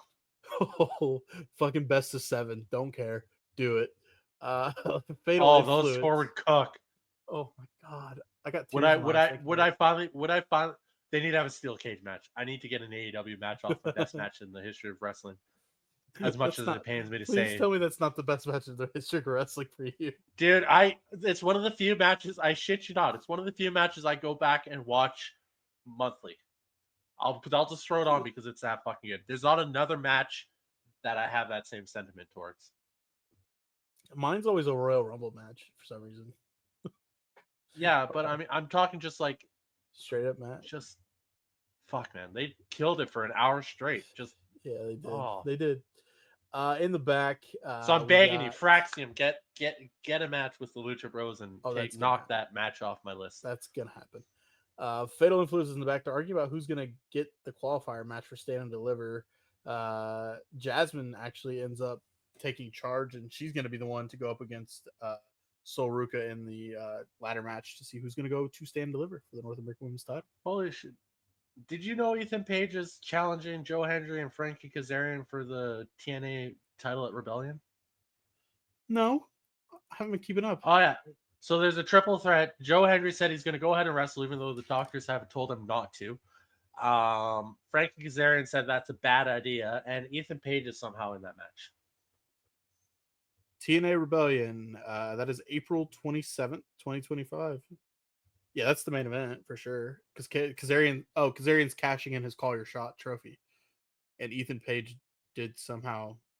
I have no idea how he got put into that. Haven't been watching. I know it's off topic, but let's talk about it because we'll probably end up watching Rebellion because of that. That'll be a cool match to watch. Masha Slamovich is defending the title against Tessa Blanchard. Okay. TNA World Tag Team Championships on the line. Hardy's defending against the Nemeth brothers. Okay. Yeah, we're watching Rebellion, bro. TNA X Division Championship 6-way Ultimate X match. Only 4 people have been announced. Leon Slater, Matt Cardona, Moose, and El Hilo del Vikingo. Oh, we're watching. And two mystery people have not been You announced. gotta yet. watch. You gotta watch El Hijo de Viking matches. One, because You're- he gets injured in every single match, so you you're- never know when he's gonna wrestle again. You're missing one of the big things here. He's wrestling in TNA. Matt Cardona. No. Vikingo is wrestling in TNA. And there's this little TNO? NXT TNA. There's a little NXT brand too that they're doing stuff with. I need him on fucking. I don't know NXT. if Vikingo is signed to TNA though. I'm pretty That's sure true. they'd have to be That's true. signed. But there's to two have mystery any crossover. But But spots that nonetheless, haven't been announced yet. And then Mike Santana versus Mustafa Ali is announced for Rebellion. Rebellion's actually looking like a good card. Normally I read those during the Solid. news, but I didn't know anything about that triple threat match. yeah, it just popped up in my head because we were talking about. A ladder match. What were we talking about that We were brought talking that about the up? women's North American ladder match qualifier that you're about to break down the match. I don't know where you got the Oh, Fatal triple threat. Influence. JC Jane popped in my head. Fatal Influences. JC Jane was liked by TNA. TNA popped in my head, and then at NXT, Ethan Page. It's 7 degrees of bacon. I just while you were doing that, just saw Charlie Day with the whiteboard pointing over here like Um, third match of the night, Women's North American Championship qualifier match. Sol Ruka versus Jasmine Nix. Sol Ruka gets a win here after a Soul Snatcher puts away Nix at 5 minutes and 4 seconds. Fatal Influence is showing cracks in their armor here, and one has to think that the breakup will happen at some point. Soul winning here is the right choice because we all want to see a Soul Snatcher off a ladder at some point at Stand and Deliver. Don't know if she wins that match, but she definitely deserves to be there. I can agree to that. Yeah, break up Fatal Influence a little bit. Get Fallon Henley back being a face because the heel thing ain't it. Javon Evans is backstage with Sarah Schreiber. He says he knew Dark State was a problem, but no one wanted to believe him. He mentions that he's dropped Obafemi twice now, and that Trick tried to stunt his potential. He doesn't want to be like either Oba or Trick, and at Stand and Deliver, he will walk out NXT champion. Julia is caught walking out in the parking lot, and she says simply, "Stand and Deliver, there are no friends," and she calls for a rematch with Stephanie.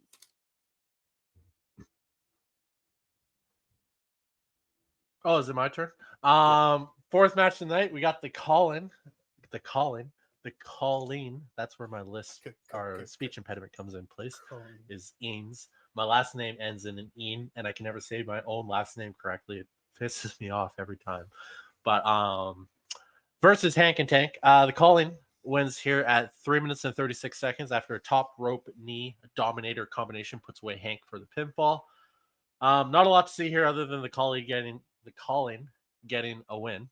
Hank and Tank continue to lose, and with all the other stuff going on with them, you got to think something has got to change soon for them. It's weird. They're losing, but it's like interesting. Well, they're losing, but they got all these tag teams giving them advice. So it's like, what are we doing here? I'm interested to see where it's going. Right. Ricky Saints arrives and he heads to the ring. He says when he showed up, he was going to turn it upside down and be the next superstar. Now he is dripped in gold as the North American champion. You deserve a chance to break out, and he gets right to the point and calls out Ethan Page. Saying, I get it too, Page. I would be hurt too if I did what you did, but better. Which did he though? Because Ethan Page won the NXT championship, and that's anyway. Yeah. He calls Ethan to the ring, but Lexus King instead. Whatever fits their own narrative, right? Yeah, whatever works. Lexus comes out, and Lexus was getting booed loudly here in the Capitol Wrestling Center, as you like to call it. Lexus says he loves gold and he wants a shot. Before he can continue talking, Eddie Thorpe comes out, and he says it must be nice to get handed opportunities and that the title is his birthright. So worry about me. Wes Lee comes out, and he wants to have a convo about the North American title and how it was at its peak when it was in his hands, which is honestly kind of a fair point. Wesley was a hell of a North American champion. Lexus said he gets it to Wes, and Eddie cuts him off, says no other white man to King, thinking it is his. He calls him out for white privilege really here, which was crazy. And then Ethan Page, he shows up out of nowhere and hits a twisted Gurin on Ricky Starks from behind, and then a brawl breaks out between everybody else besides Ricky. So, how many people is involved in this? Ethan Page, Ricky Saints, Wesley, Eddie Thorpe, Lexus King. Gotta be a fatal 5-way, bro. We're just throwing everybody in matches. Is that what it's called? What is No, a 5-way match called? Is there it's a anything called for it? It is a fatal 5-way. No. It's gonna be an actual name, like the Devil's Match or something. Yeah, you just made that up. Ava is in the back with Robert Stone and Stevie Turner. Stephanie shows up and she makes her decision. She wants all 3 women at Stand and Deliver. It is made official. It'll be Stephanie Vaquer defending her NXT Women's Championship against Jordan Grace, Jada Parker, and Julia at Stand and Deliver. We get Trick being Trick here, bragging about all of his accomplishments, and he tells Oba and Javon to bring their A game. Bitch. What? Trick Williams.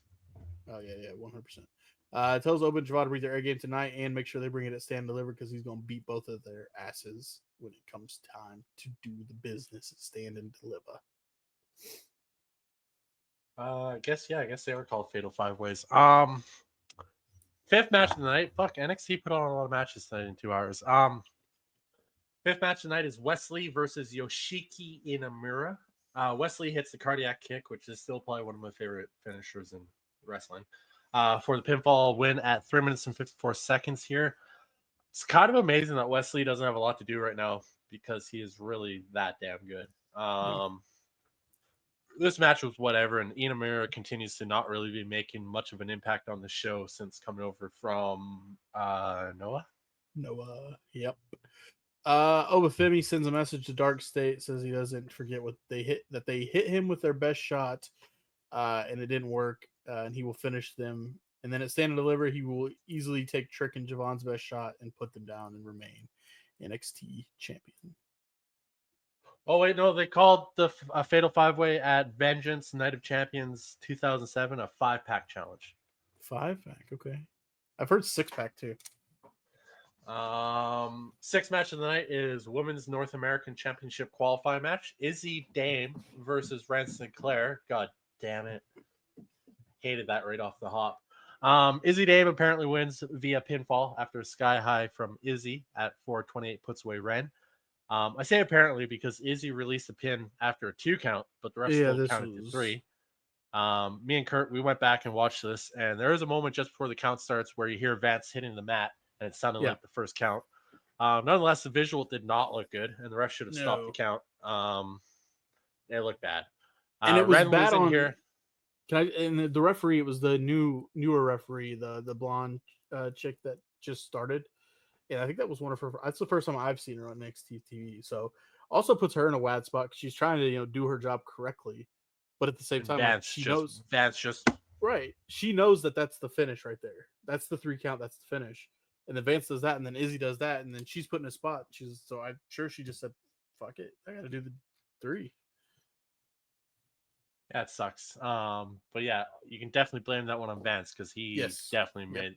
We went back and was like, that definitely sounds like the first count there, but the ref had not hit the mat at all yet.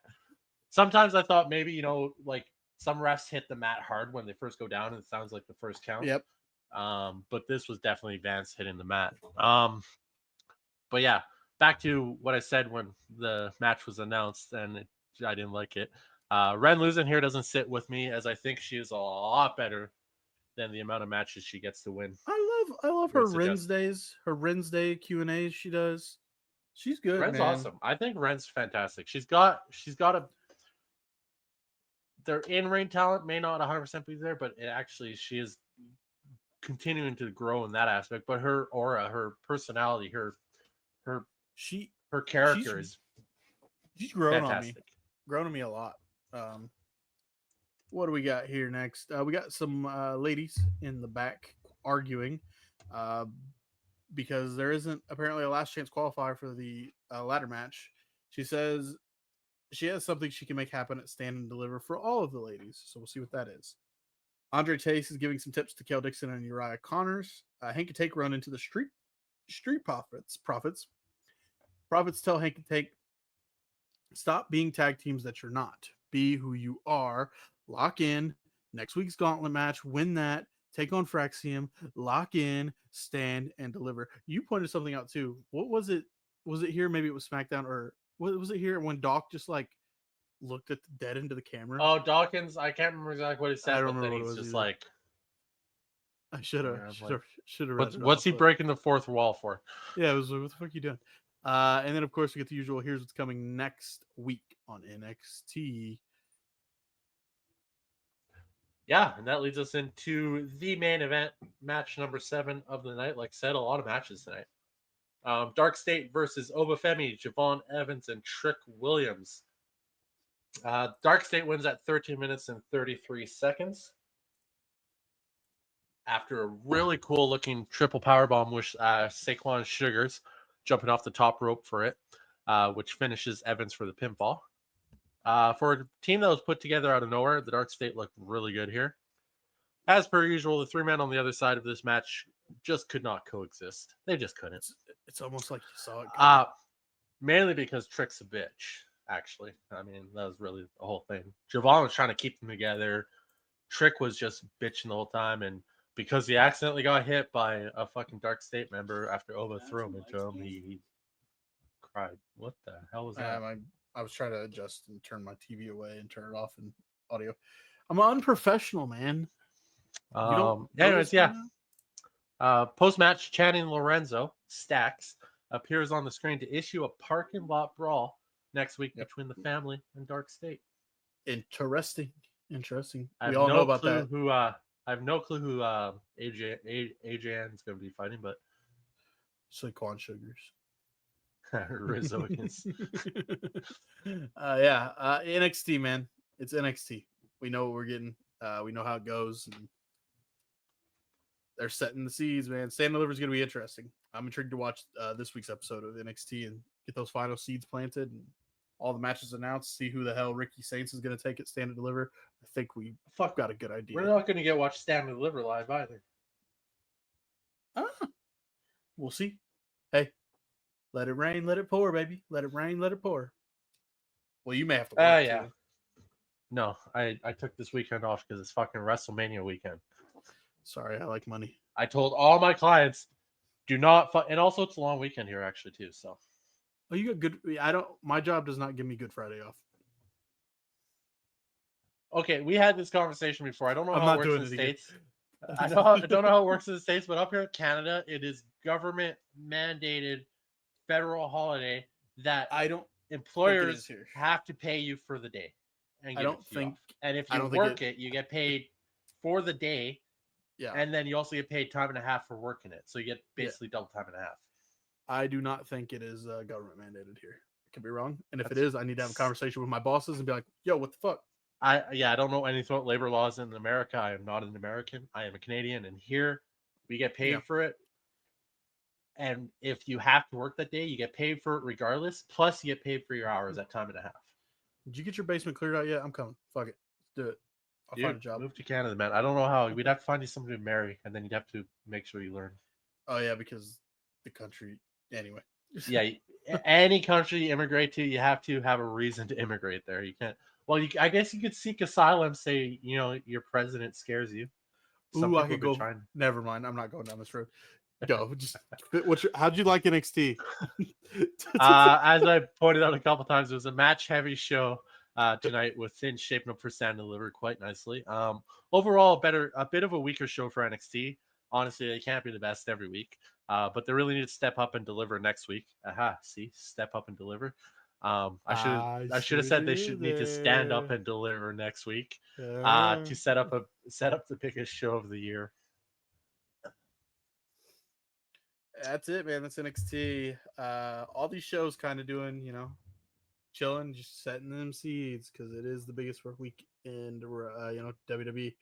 Moving along to Friday night, Smacketh Down from the Climate Pledge Arena, I'm pretty sure. They're in Seattle. And it is time to get into the lovely 3-hour shows. SmackDown. It's Oh, you're gonna be actually really shocked at what my show of the week was. no. I was about to say I just actually was a good SmackDown. Yeah, you already said a lot of things I was going to say. So we are 1 week out from WrestleMania officially, and we have some house cleaning to do tonight from the Climate Pledge Arena in Seattle, Washington, for Friday Night SmackDown. Well, we kick things off with a little Kevin Owens recap from his saying his surgery that RK.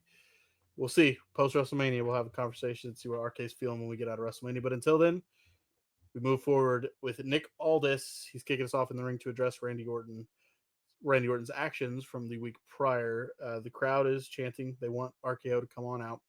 Randy says he can see it in Nick's eyes that he's took that RKO personal, but Nick should have known because Randy did pay in advance. And now we're even.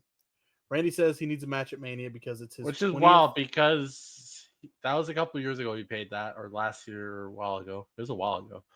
He already used that extra 50,000, but nobody wants to acknowledge it. That doesn't work for me, brother. But he does say he wants a match at Mania because it is Randy Orton's 20th WrestleMania. What? 20 WrestleManias for Randy coming up. Crazy. He does not care who or how, but he will be ready at Mania, even if it's Nick Aldis trading in the suit.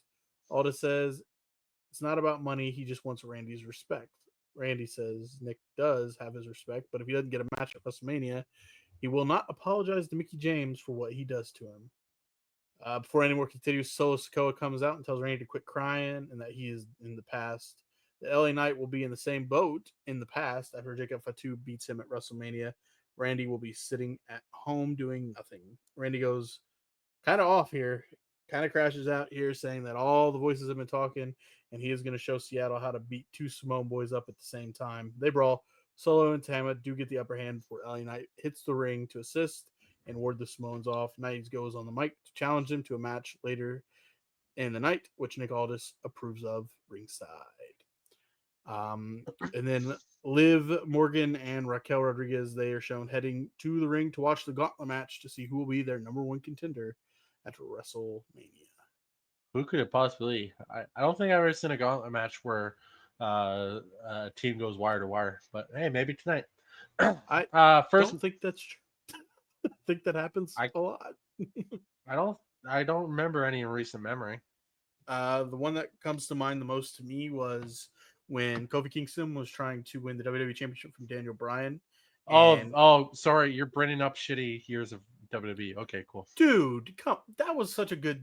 That was good. That story was good. It was emotional, and that Kofi and Big E had to, or that Kofi and Woods had to beat a bunch of tag teams in a row for Kofi to earn his shot at WrestleMania.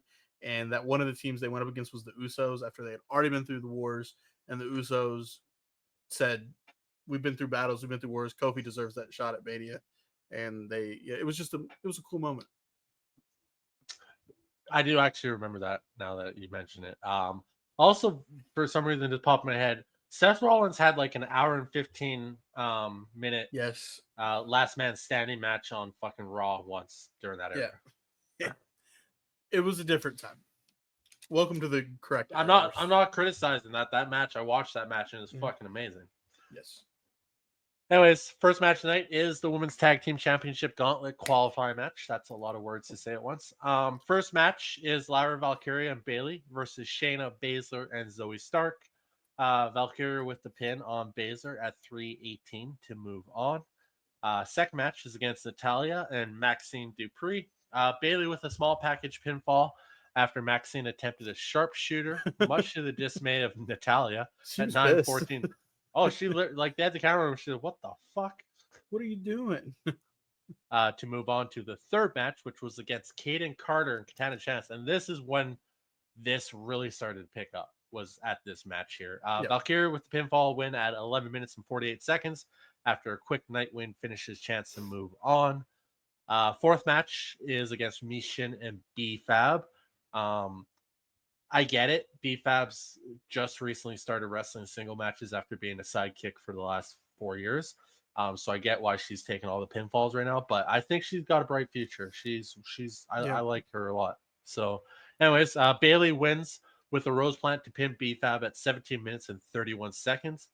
to move on to the 5th and final match against Piper Niven and Alba Fire. Alba Fire's. I really hope that they give her a chance to shine at some point because she is really fucking good. I feel like wrestling in Um, those suits has to be uncomfortable. It's got to be. It does not look comfortable at all. Right. Doesn't look easy. And Kurt literally said at one point, "It's like if she fucking salutes one more fucking time." She was, dude. Just like every time. And then I got into crack because I was like, USA, USA, USA. She just, and she would hit a little move, and it was a nothing burger move. Just a quick little arm drag, stand up, salute. I'm like, all right. Hey, you got to stay true to your gimmick, man. But no, seriously, I hope she gets a point at some point to shine as a single star because she's always been in tag teams. Very talented, very talented. But yeah, Bailey and Lyra Valkyria win it all at 28 minutes and 39 seconds. They literally went 10 minutes with Piper Niven and Alba Fire. With a Rose Plant top rope axe kick, which was really fucking cool looking, to get the pinfall win against Alba Fire. Normally these matches get real old real fast, and after the start I was worried this was just not going to go well, but then it really rounded into a fantastic match with Bailey and Lyra going the distance. The match really picked up by the time Kaden Carter and Katana Chance entered, as I pointed out, and delivered until the very finish. It really just was it was full bore at that point. With this win, Bailey and Lyra go on to face Liv Morgan and Raquel Rodriguez at WrestleMania for the titles. Should be cool. Should be fun. They worked well together, so yeah. I don't know if they win, but we'll see. Up next, we learn from commentary that Tiffany and Charlotte are facing disciplinary actions. There was a video that I saw on social media before we watched Monday night, or before we watched SmackDown. Even I saw this on Friday. We watched it on Saturday because I completely ruined my sleep schedule. And from what I saw was like Charlotte ran up on Tiffany while she was opening up the back of a trunk, and they brawled and whatnot, and they got broken up. So that happened. And then Tiffany and Charlotte, so they're facing disciplinary action. Charlotte was actually sent home for the week. That's what Joe Test says. She was sent home for the week. Plus, we get a Damian Priest Drew recap all on this same thing with the announcement that it is a Sin City street fight between Damian Priest and Drew McIntyre. We also have a DIY segment here. I didn't put that in my notes. I see you did. Oh, I have it all kind of out of order here. DIY. What? Oh, I'm tweaking here. Ignore me, RK. Ignore me. I'm jumping ahead. I forgot about something. You know why? Because this doesn't hold up, and I don't know why we're talking about it. Is why It just doesn't hold up. Yeah, 23 years ago, Rock and Hogan, they had this match at Mania that just won't hold up. Sorry, I skipped over that. Wasn't a good match. Silly me. Crowd didn't care about it at all. They were dead quiet. Dave Meltzer's a hear a pin drop in that arena. Oh, 100%. Dude, go watch Rock and Hogan at WrestleMania. Tell me that match doesn't hold up. Fuck off. Damian Priest hits the ring. He makes the entrance, but he can't even get to the ring because Drew attacks from behind and beats his ass down.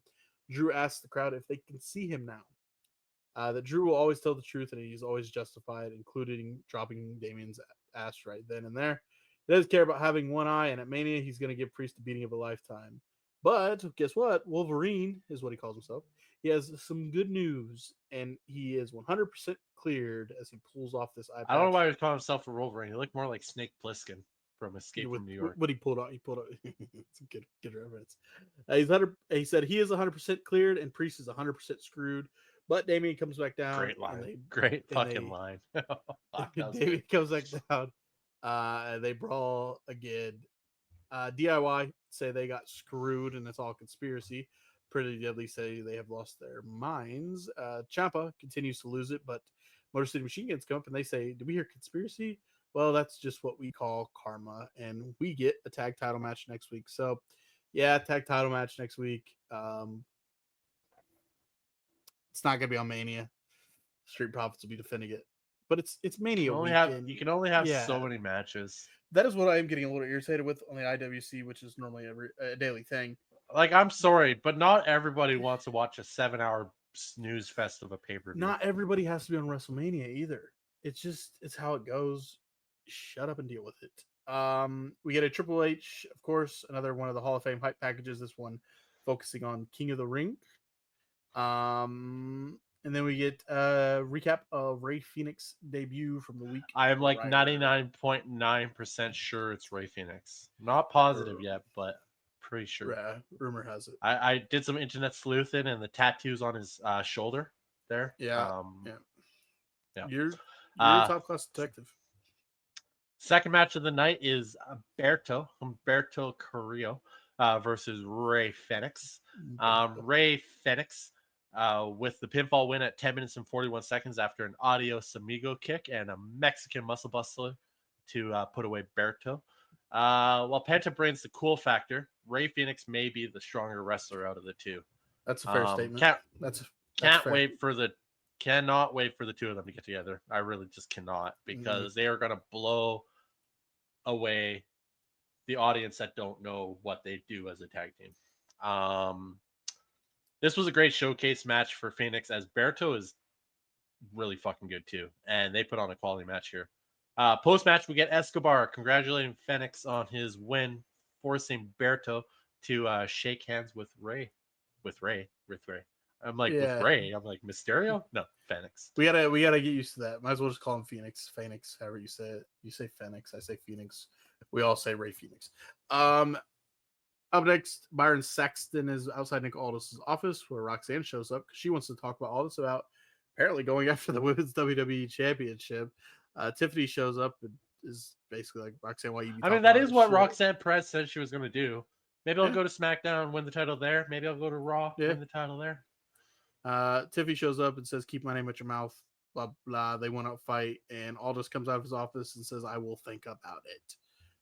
We get a cool little package of Paul Heyman and CM Punk's story filled with just really cool throwback videos and highlights and all that good stuff. We see Chelsea banging on the trainer's room door for Alba and Piper to come out of the trainer's room as she needs help. Zelina shows up and says, well, looks like we're going to find out what kind of champion you really are. Bye. We get a Snickers commercial featuring Carmelo Hayes, which was pretty cool. And then we get this smoky vignette thing. Sure. Don't mention Jim Duggan at all. Jim Duggan was in there too. Sorry. My bad. Why? How me as an American could not... What am I talking about? That's USA chant built all over it. We get this smoky vignette again with some candles added in. Okay, I'm 90% sure it's Aleister Black. I need you to get on the case and let me know if it's... I'm sitting at like 87% sure it's Malachi Black. Okay, well, I need you to do your detective sleuthing that you did with Rey Fenix and figure out who the hell this is. So hopefully you can figure that out. Until I see a tattoo, I won't really know. Yeah. And if it is Malachi or Aleister, whatever you prefer, he does have a lot of those. So I honestly like the Malachi name better than Aleister. That's fair. I just knew it was Aleister for so long. Yeah, and that leads us into the third match of the night: Zelina Vega versus Chelsea Green. This is a non-title match. Zelina Vega wins after Chelsea Green gets the 10 count at 1 minute and 2 seconds while arguing with the commentary team. The internet sleuths say this was not supposed to be the finish of the match, and Chelsea Green screwed up. I don't know. It looked like the finish they were going for to me. The referee wouldn't have counted a 10 if that wasn't finished. Yeah, he would have found some way. Somebody would have. Yeah, something would Please, have, like, if that was not the finish, Zelina Vega would have just had to go back out. Yeah, please inform the viewers though of the fun stuff that Chelsea Green's been up to. Oh yeah, so Chelsea Green has since hired and filed a lawsuit against the WWE with her lawyer Luca Crucifino Esquire. Yep. Apparently he is a lawyer. Does anybody remember David Ortunga?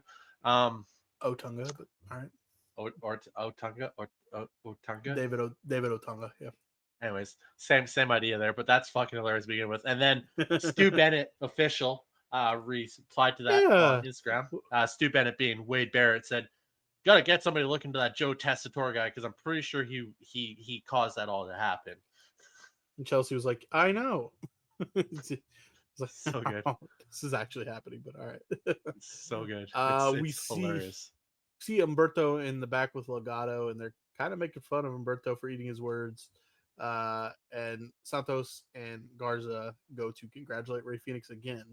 They're all over right here. They just want to be a part of the LWO or El Legato. Sorry. I feel like this is a shot towards the IWC, but like everybody's saying, oh, they're just going to end up in LWO and Legato. Right. Yeah, wait till they put that team together. Chill out. Andrade, he consoles Berto, but Berto tells him to mind his own business. I say this a lot here with these vignettes, but we have a Naomi vignette here. Oh my gosh, She she is is fucking killing it. Booking right now. She is running down Jade, calling her a snake, and of course finishes it with a casual, telling Jade to proceed with caution. They switch to Jade's POV here of this situation, saying the time is here and that she is pissed. She says she's jealous. Says Naomi is jealous of her star power, aura, and that her glow was bigger than Naomi's. Naomi needs to win, by the way. I think Naomi needs to win at Mania. I don't think she will. For this story to further along more, which I think they have something here really good. I think Naomi should win this match 100%. Cody Rhodes because they have something. They have something here that with can Naomi.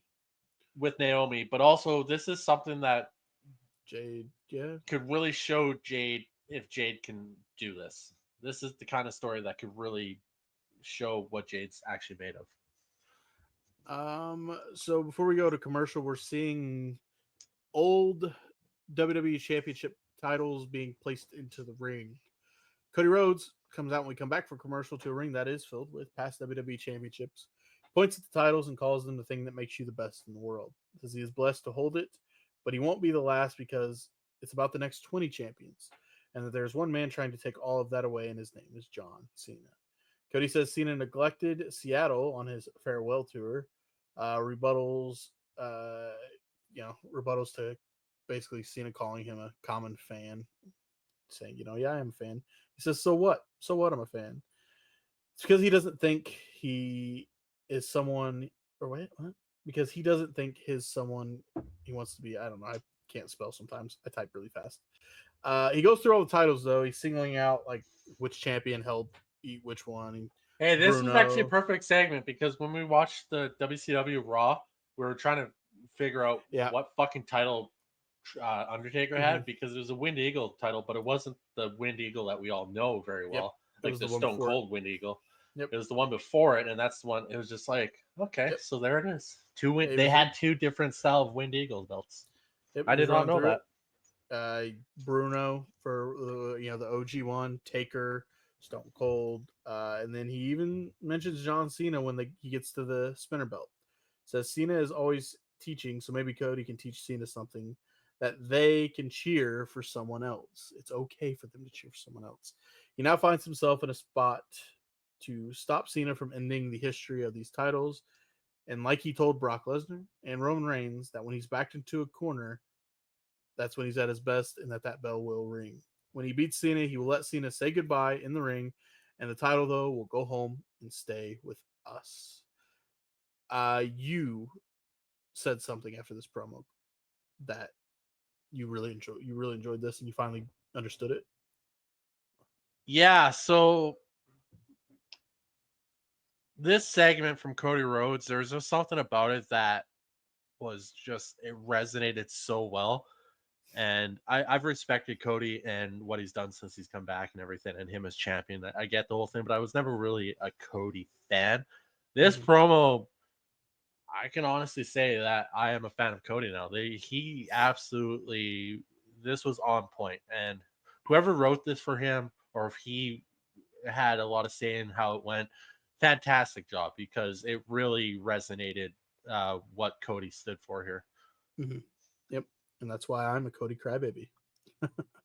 Here's what's coming next week on a massive SmackDown, the Go Home show, the final weekly show before WrestleMania weekend. John Cena's back.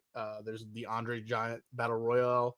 Zelina is tag teaming with Carter and Chance versus the Secret Service, and that the WWE tag titles are on the line.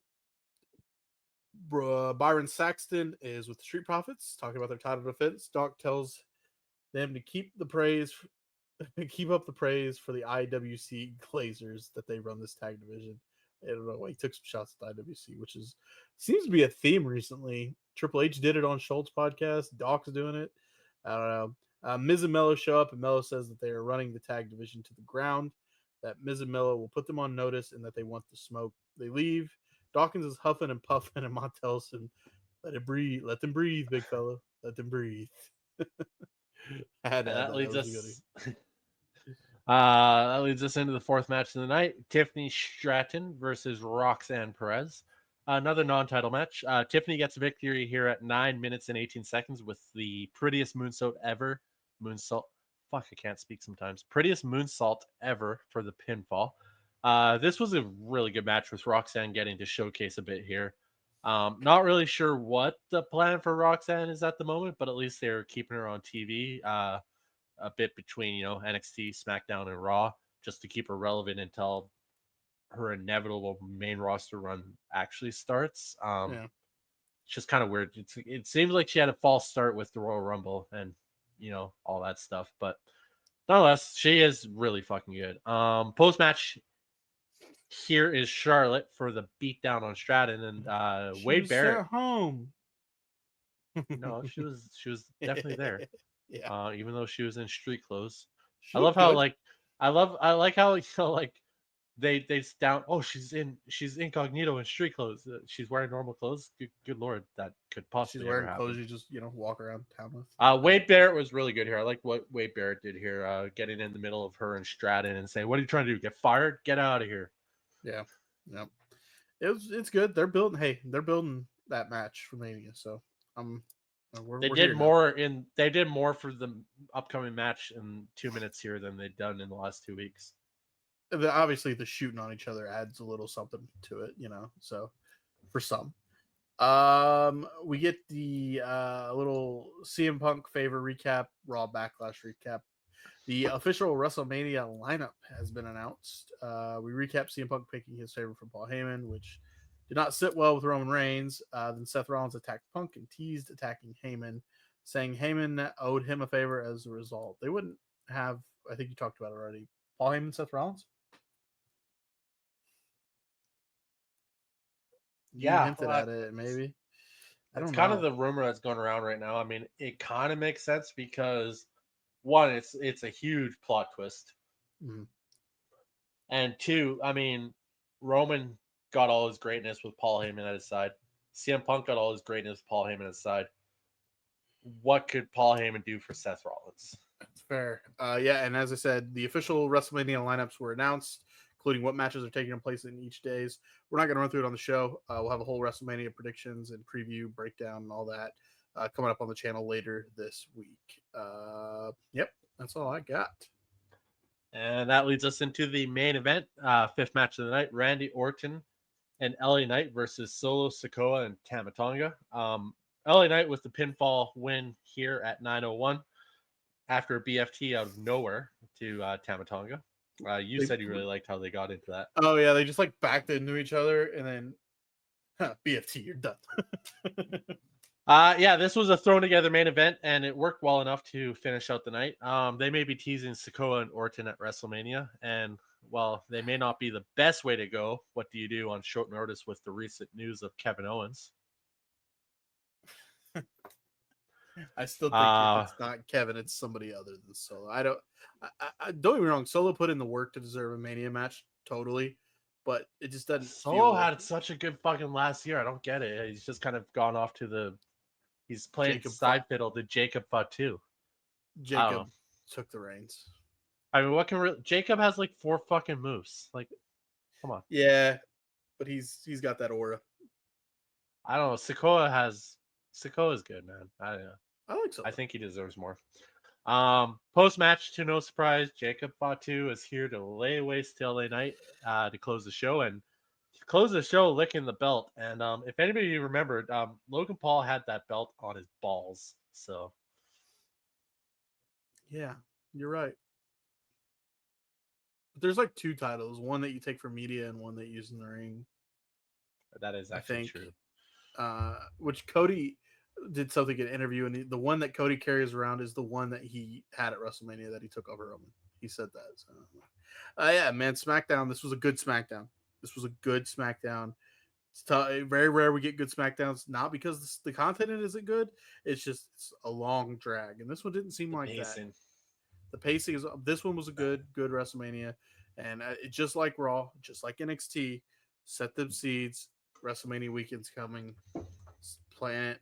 Let's get these these matches set in stone and the hype and the build for them. Yeah, well, after this show, we know exactly what WrestleMania looks like, minus a couple surprises that we always get at WrestleMania.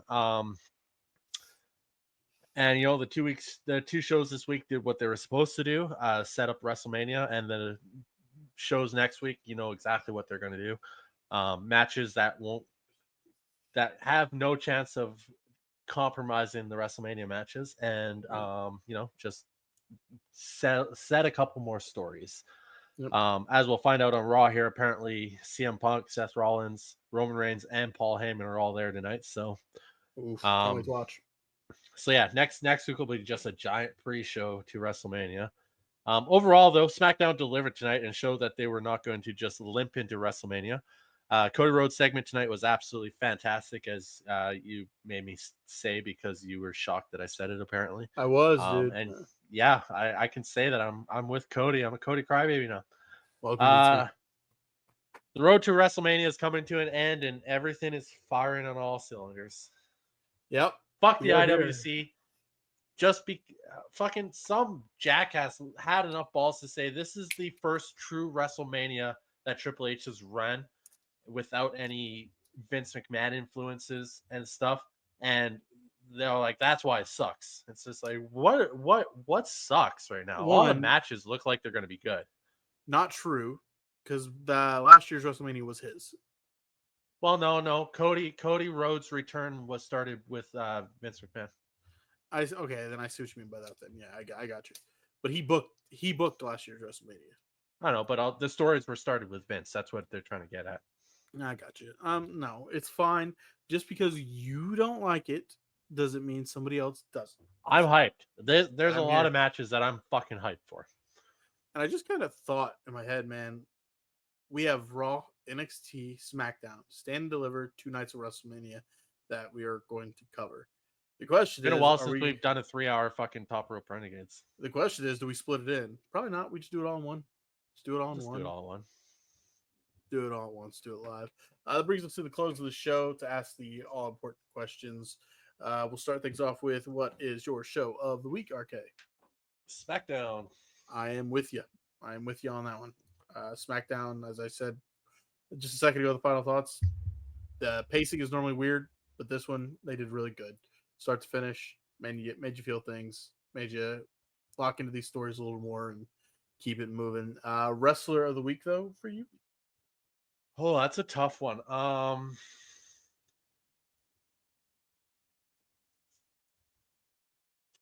Just because he changed my mind, he got me on his side. I'm with Cody Rhodes this week. I respect it. I'm torn between the tag team of Fraxium, just because watching them was awesome. But I'm gonna give it to Ray Phoenix. I love watching Ray Phoenix. That dude's awesome, and he had a good. Hey, you only love cheering him because he defected from AEW. Oh right, silly me. Why would I ever think? It has nothing to do with the fact that he does shit that some people can't do in the ring, and he's charismatic, and he's pretty talented, athletic, and does cool shit. So that's why Penta and Ray Phoenix go so well together, because Ray Phoenix is a fucking amazing wrestler, and Penta's an over the top character. Yep, and they're both good wrestlers, but Ray Phoenix I think is better in ring. 100% he's better in the ring. Penta's the over the top character.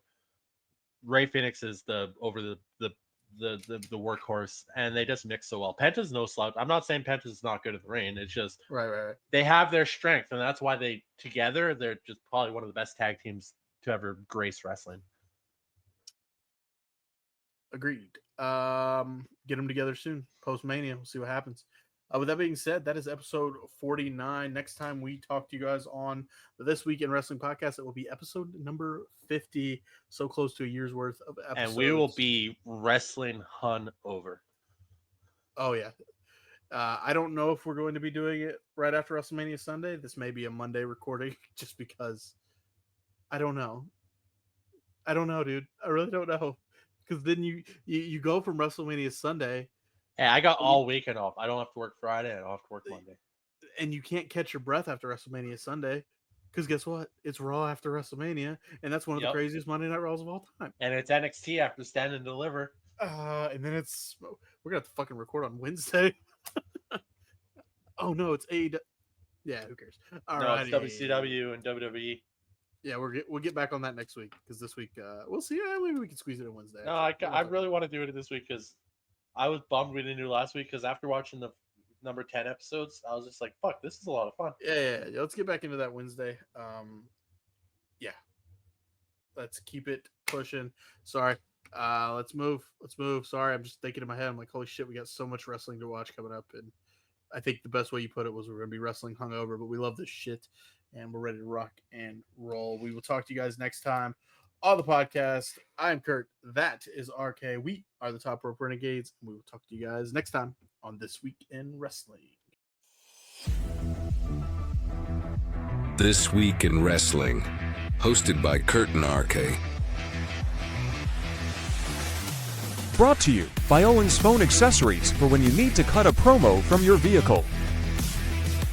Sponsored by the Little Big Party Planners. We have the plan for when you book a venue too big.